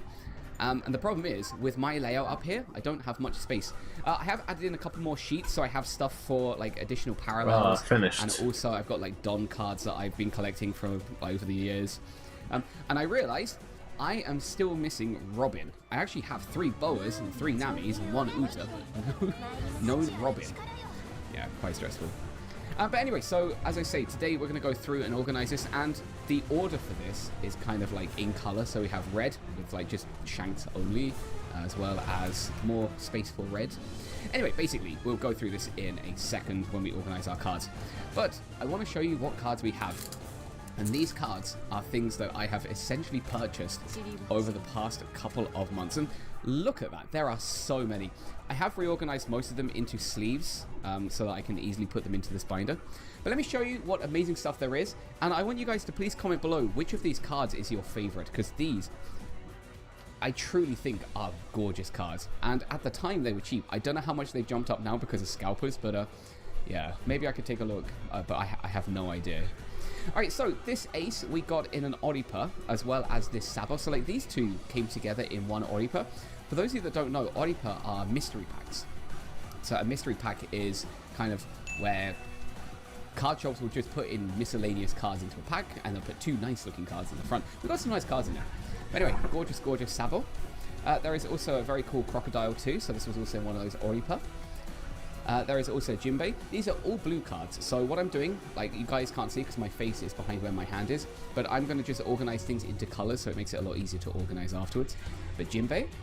There is also a yellow Sanji, which is very cool too. I did pull a Sanji recently, which is nice. This is also on Whole Cake Island, right? I'm pretty sure it is. I think I can see some cake stuff in the background. Anyway, gorgeous card, so yellow. Oh no. And then cards that you guys may not have seen. Now this is a parallel Uta card. So this is a leader card, so this is parallel 011. And this is going back quite a while. I mean, this is like to the first year of One Piece. The problem with this card is it is a slightly damaged,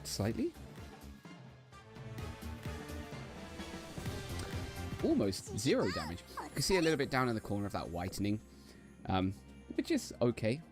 But anyway, red card I will put over here. Now we also have a Stussy card. I purchased this, I think, about 4 weeks ago at 500 yen, and it is gorgeous. It has that same rose pattern in the background that we got on a Sanji card like half a year ago, but it is gorgeous. I mean, what a beautiful, beautiful card. I mean, so this is so cool. From OP13, you know, that set that's really hard to get right now. Also, I got a Carrot Don card. Didn't realize I already had one of these. Now I have 2, so maybe I can put this in my phone case. It's really cool. I love that some of these Don cards have these nice kind of like textures on them. There is also a Golden Don. So this, I think, cost me 200 yen. And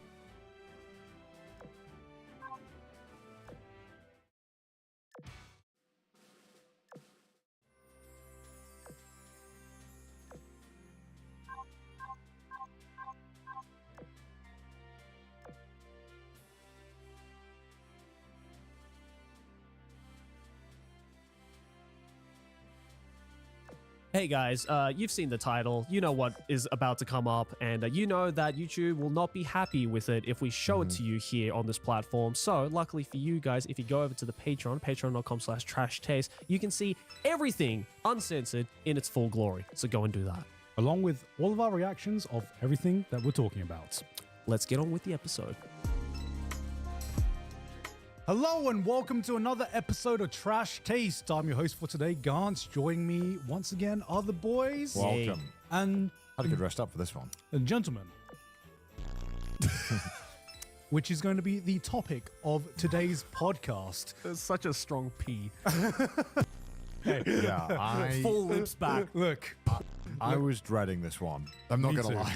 Me too. I think we all were. Oh, God. This was an episode that our producers had cooked up for us for a while. Yep. And we were supposed to film this shit like a month ago. Yeah.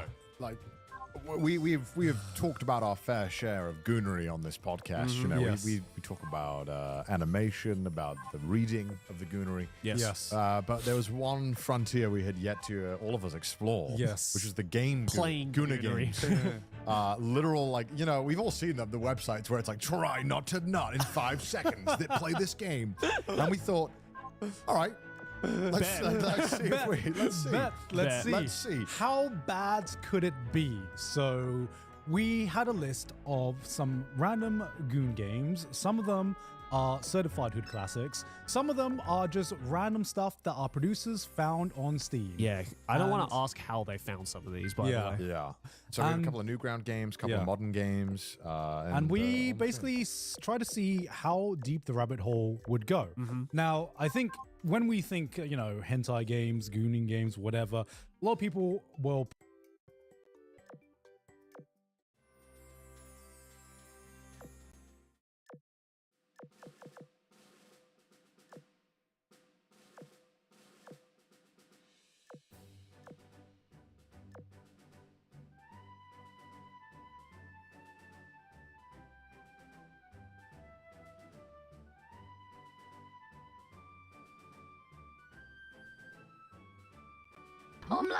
I'm live. Oh my god, my voice. That's my streamer. Guys, that's my streamer. There's our champion. This is not my setup, so if it's ass, well, don't blame me. This person doesn't really stream, so this is the best I could do. Guys, how you guys feeling after streamer games? I died for a day. Good night from Brazil. What time is it in Brazil? My Brazilians in chat, what time is it for you guys? Can you say no? No? Do you guys really hate Ray? No, I don't. I feel so bad for Ray. Because, like, the thing is, Ray may have said our team was ass, right? And he goes, in the beginning, day one, on his stream, he goes, my team was ass. I want you to look at every other team and think, do you think we had a chance? We may not have had a chance initially just by looking at us, right? But I kind of had to prove him wrong. And I think that lit a competitive fire in my heart. And I was like, you know what? I'm gonna prove you guys wrong. Brazil invasion. I plan to go to Brazil next year. Guys, Selbit may have left, but there's another Brazilian coming back. Can anyone take a guess? I'll see if I can do a stream with them. But I don't know how long they're staying here. Nat likes ass. Oh, I forgot how to say it. Something like that. So many streamers were impressed with your crate stacking skills. You know what's crazy? I have not watched anybody's reactions to streamer games. None of them. I passed out all of yesterday. I edited and I'm like so tired. I haven't even watched my own VOD. TCK10? Yeah, TCK! If you guys know. Unfortunately, we lost Selbit. Selbit's going back to Brazil. But we have another Brazilian coming back. TCK10! He just arrived. I think he was on a flight. So 07, you know, for the Brazilians, Selbit is no longer with us. In exchange, TCK came. Yeah. Oh my god. Mama boy. You know what's crazy? I never would have thought I would have a bunch of Brazilians in my chat. Loved watching you. Oh my god, I'm glad you liked watching streamer games. Oh my god, dude. If no one... Okay, I think most people probably saw me on day 2.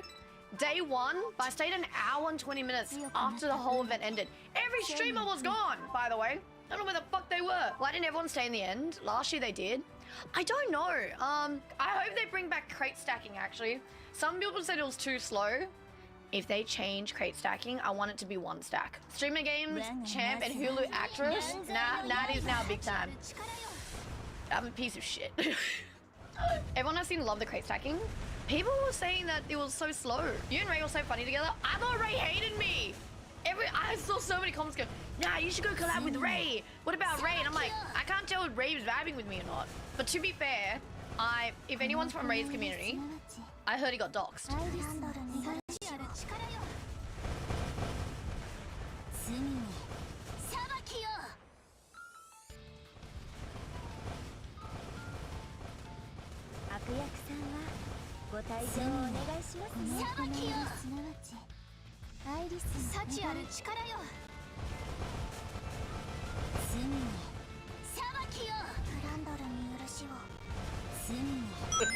Let's go, we got 2 aliens. But never go. Oh! Hello! Yeah, this is Full Pokemusu Showcase. Oh, okay, by Kikimation. That's gonna be great. So, yeah, found this one while watching other VTubers. I have no other words. Without further ado, let's go. I turned every Pokemon into a cute monster girl. Yay! This is Gen 2, also known as the Johto region. Now, before we get started with this showcase, I just want to show off the fact that there are 3 main rules for this.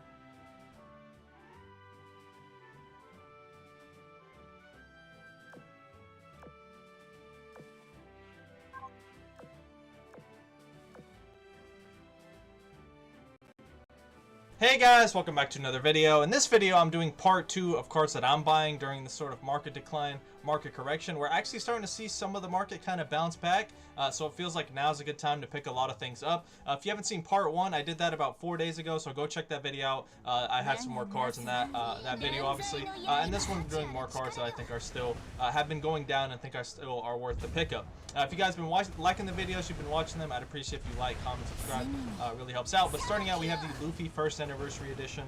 We started to see sales from this not too long ago, 1500, 1600, 1450, 1200, and it seems to be holding up pretty well around this 1100, high 1100 to $1,200 price point.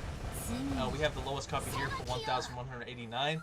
I kind of think that this card really won't get much lower. It may kind of get to like 1,100, but I think it's going to stay pretty flat here, or may possibly go on a run for the next few months. So I think this might be a good time to pick up this card.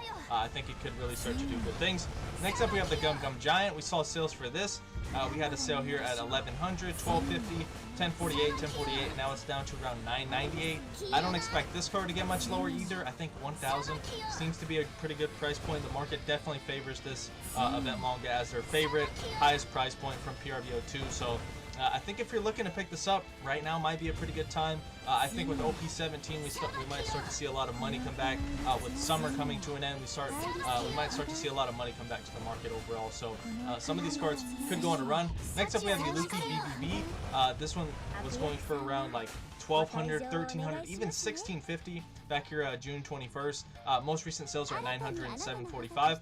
So if you can pick this up for around like 745 to 800, I think it's a pretty good time to pick this card up. And the scarcity is very, very low. Or sorry, the supply is low. It is very scarce. 16 listings here with 2 copies here at 826. Then after that, 1,000. So I just think there's not enough supply for this card to really tank it down too low. And overall, you're getting it like half the price of what we saw sales were. 1,650 here, even like 1,300, still like $500 less. So pretty good time to pick that up overall. Next up, we have the Miss All Sunday. This was going for around 350 back here in the middle of March. and it's kind of held steady around this $300 price point. Right now, 305, 305. So I still think this card has a ton of room to go. It's Miss All Sunday SP. There's not, I think there's like, what, 2 of those total. This was her first one. I think this card still has a lot of room to go. It's a very special card, very nice Miss All Sunday SP. Next up, we have the Mihawk manga. This card started out around 1500, then dropped all the way down to around 670. It's already starting to bounce up a little bit. Going up around like $170, $180. Currently lowest listed right now is around $845, $850, $850. So this card looks like it's starting to come back up a little bit. Yeah, you didn't time the absolute bottom of 670, but I think this card could get closer to 1400. Right now it's 850. I mean, even it goes to like 1000, 1100, 1200. If you're a huge fan of this card, I think 850 is a pretty good price point as far as timing the bottom. So next up, we have the Sabo SP from OP15. I think this card is so nice. This is Sabo's best card easily, in my opinion. This SP is just really, really amazing from OP15. This kind of peaked out around 250. Now it's down to around 214, 216. I think people are kind of underestimating SPs as a whole, kind of how hard they are to get and actually pack. And I think this Sabo is just incredible artwork.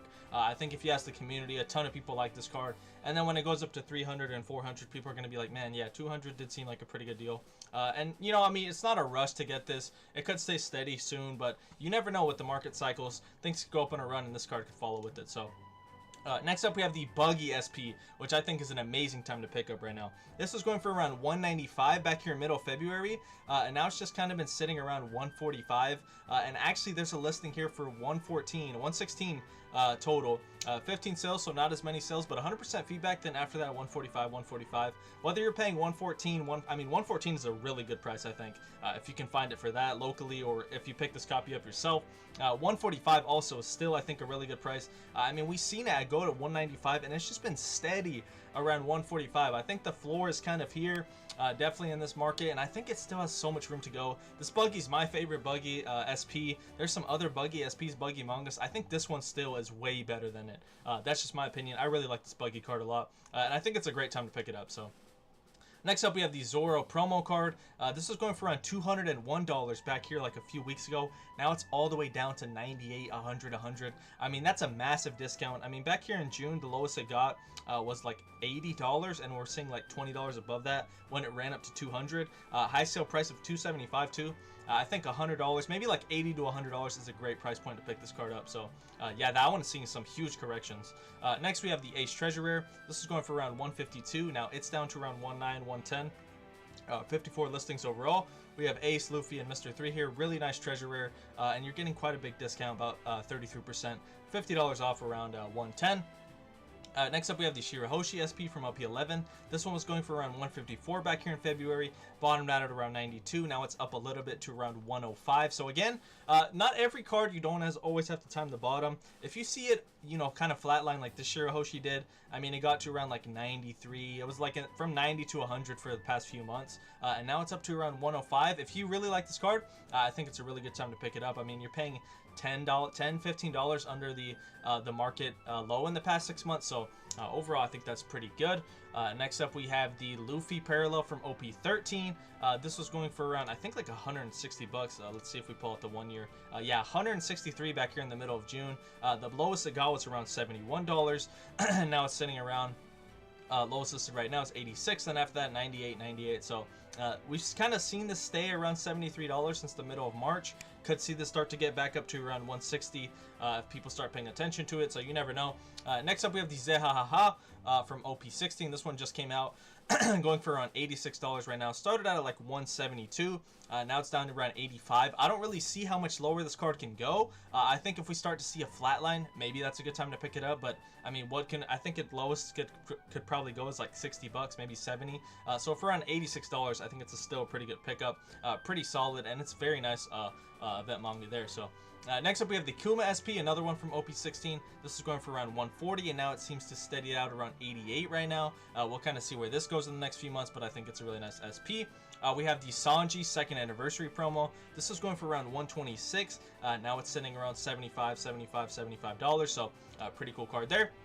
We have the Sabo SP from OP13. Last time I covered the Ace SP and the Luffy SP. I think those are really good pickups as well from OP13. So like I said, if you haven't seen that video, go check it out. But the Sabo SP similarly had a super high price point back here in middle February, $190. Now it's corrected to around $70. So $120 off its high. That's like double a bit, almost double what it's going for now. So I feel like that's a huge discount. I think this SP, all these SPs in OP13 are kind of underrated. The Sabo, the Ace, and the Luffy seem to be very, very cheap, have fallen off like quite a bit price-wise. And we've kind of seen this floor here, so I think it's very safe. I don't think it'll go much lower, and it definitely has potential to run up. So especially considering OP13 packs, that box is starting to go up a little bit. The reprints came and gone. And that box is starting to climb up a little bit. So next up we have the Luffy alternate art from PRBL1. This was going for around $79, $80. Now it's down to around $60, $61, $62. I think this card has a lot of potential. We have the Luffy parallel from OP10. This one was going for around $73. Now lowest listed currently is around $51. And then we have the Nico Robin from the gift collection. This is going for around $86. Now it's like exactly what, half the price here, or no, like a little bit less than half the price, or sorry, a little bit more than half the price. 48, 49, 54. So I think $48 for this card. A lot of the gift collection cards have been going down quite a bit, seeing some massive corrections. Honestly, the gift collection has been seeing corrections more than a lot of other promos and other cards. So I think it's a great time to pick a lot of those up.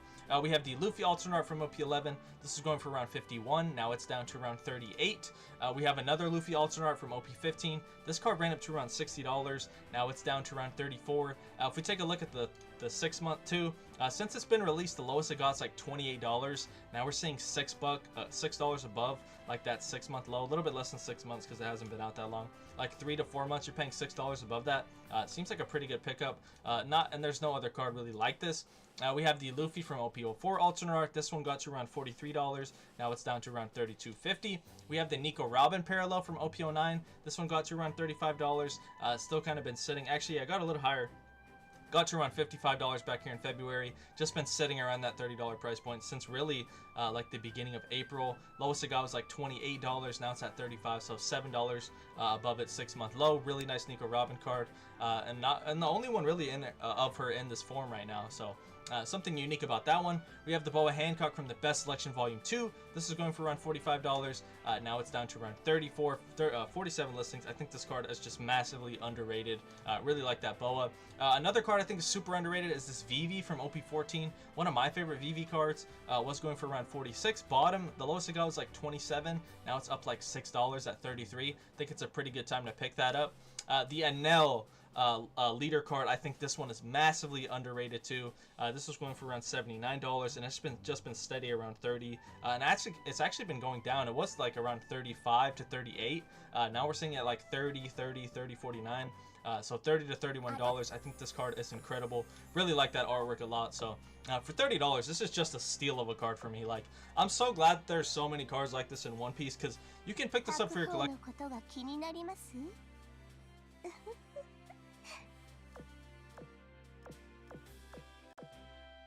白鵬のことが気になります？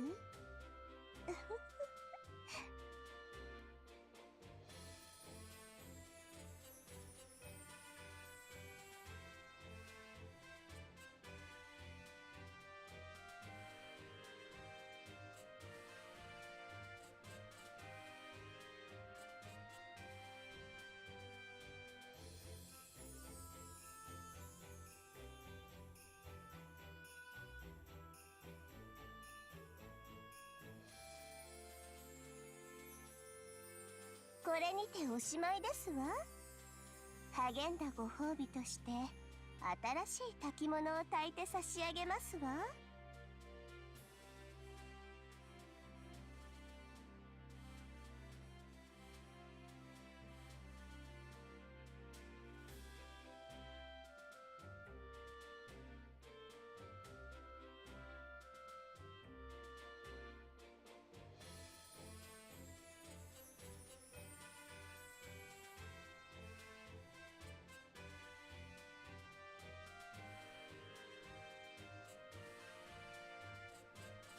新しいお手紙がありますわ。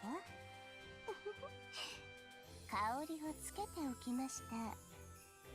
いかがですか？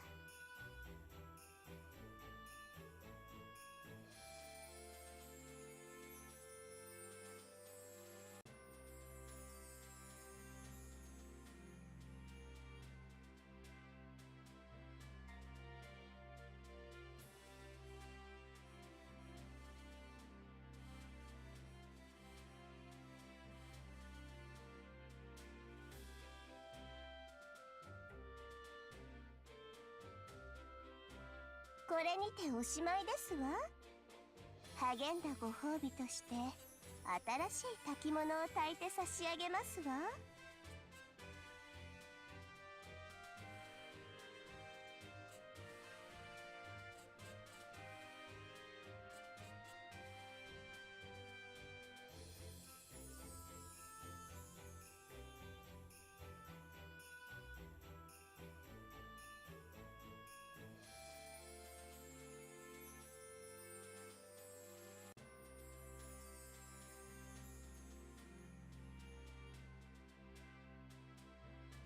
新しいお手紙がありますわ。香りをつけておきました。いかがですか？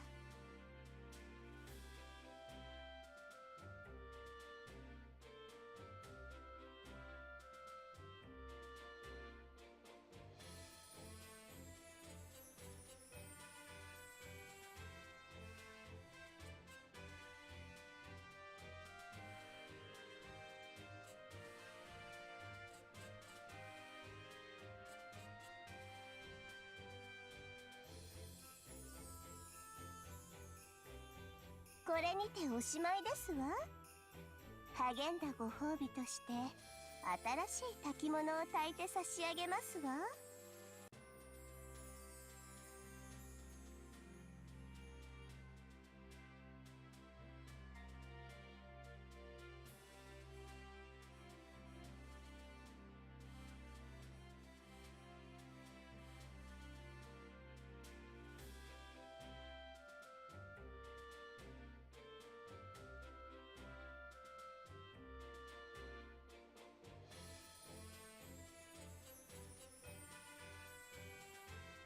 新しいお手紙がありますわ。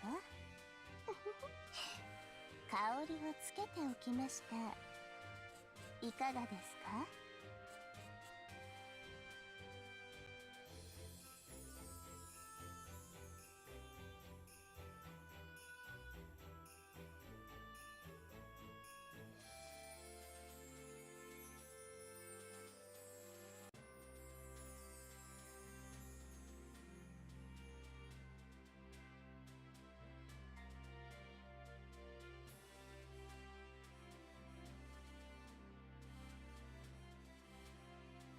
これにておしまいですわ。励んだご褒美として新しい炊き物を炊いて差し上げますわ。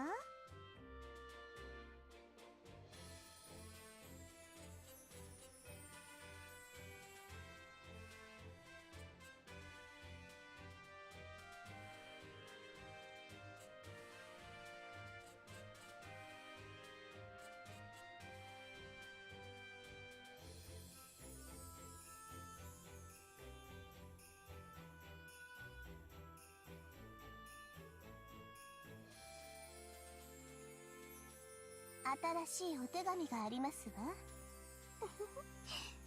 香りをつけておきました。いかがですか？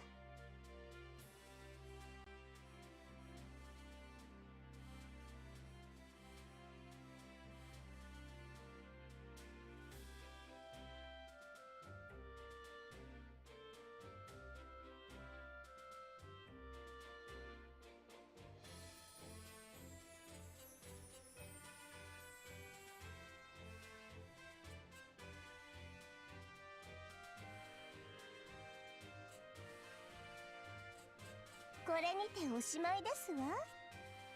励んだご褒美として新しい炊き物を炊いて差し上げますわ。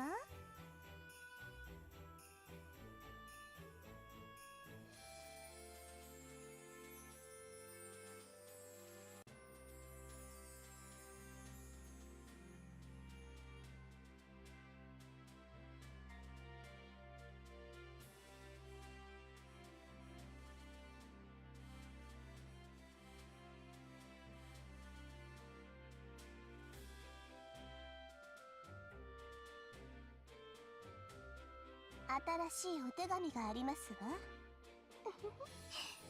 香りをつけておきました。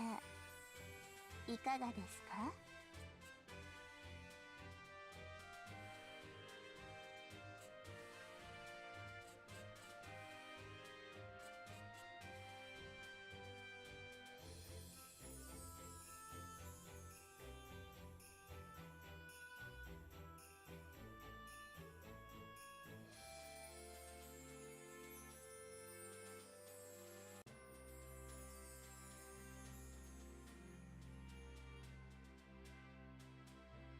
れにておしまいですわ。励んだご褒美として新しい炊き物を炊いて差し上げますわ。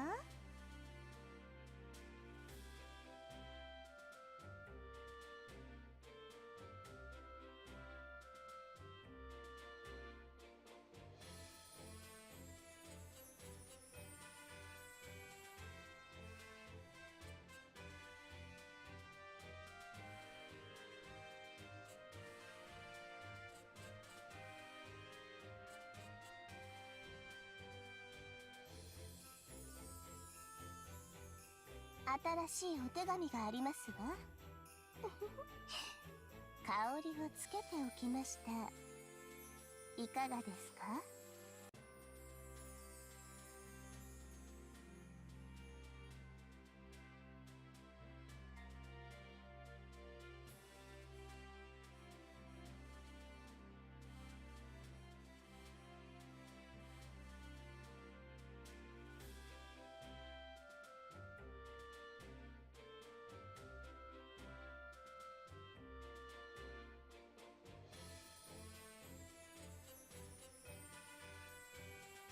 これにておしまいですわ。励んだご褒美として新しい炊き物を炊いて差し上げますわ。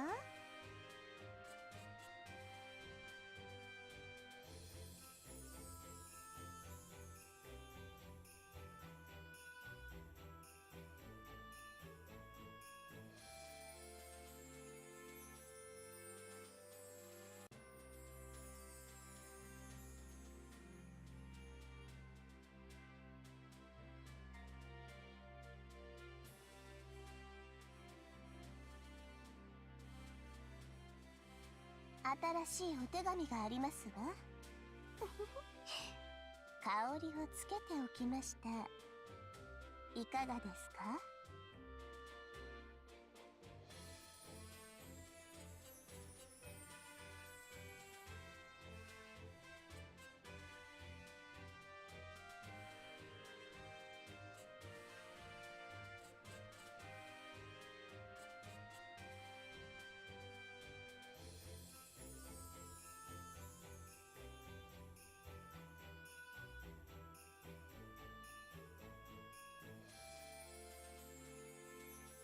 これにておしまいですわ。励んだご褒美として新しい炊き物を炊いて差し上げますわ。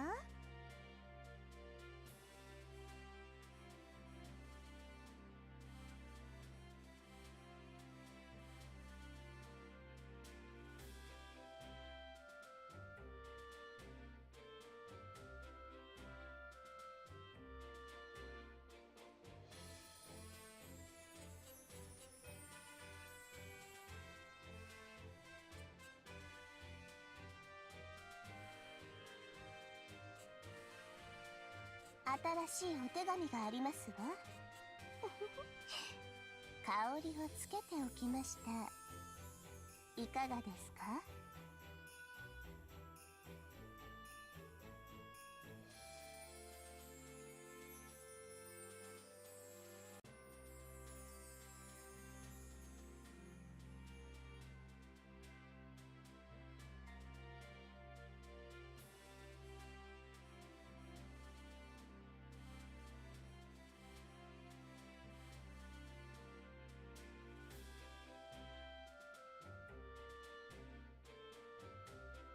これにておしまいですわ。励んだご褒美として新しい炊き物を炊いて差し上げますわ。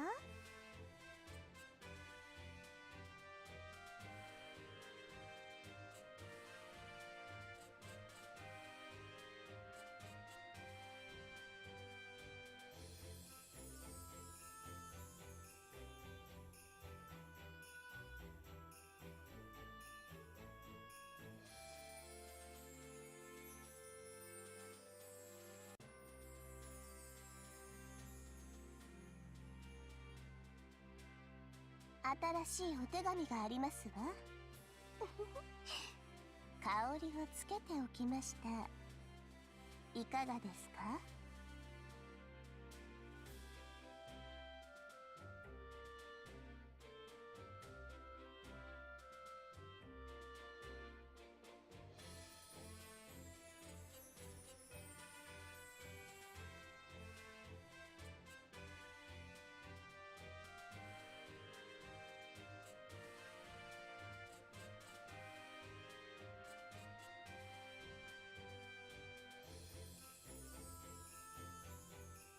れにておしまいですわ。励んだご褒美として新しい炊き物を炊いて差し上げますわ。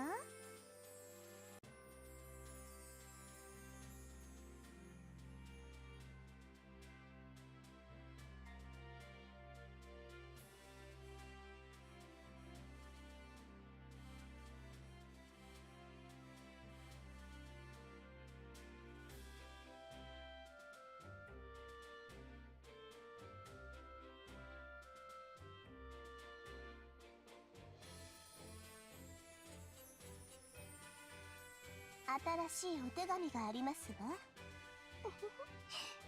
香りをつけておきました。いかがですか？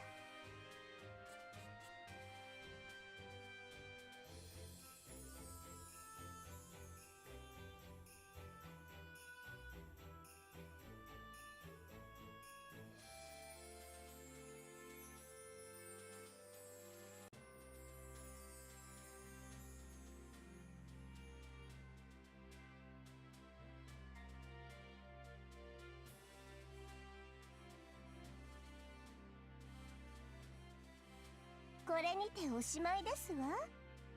励んだご褒美として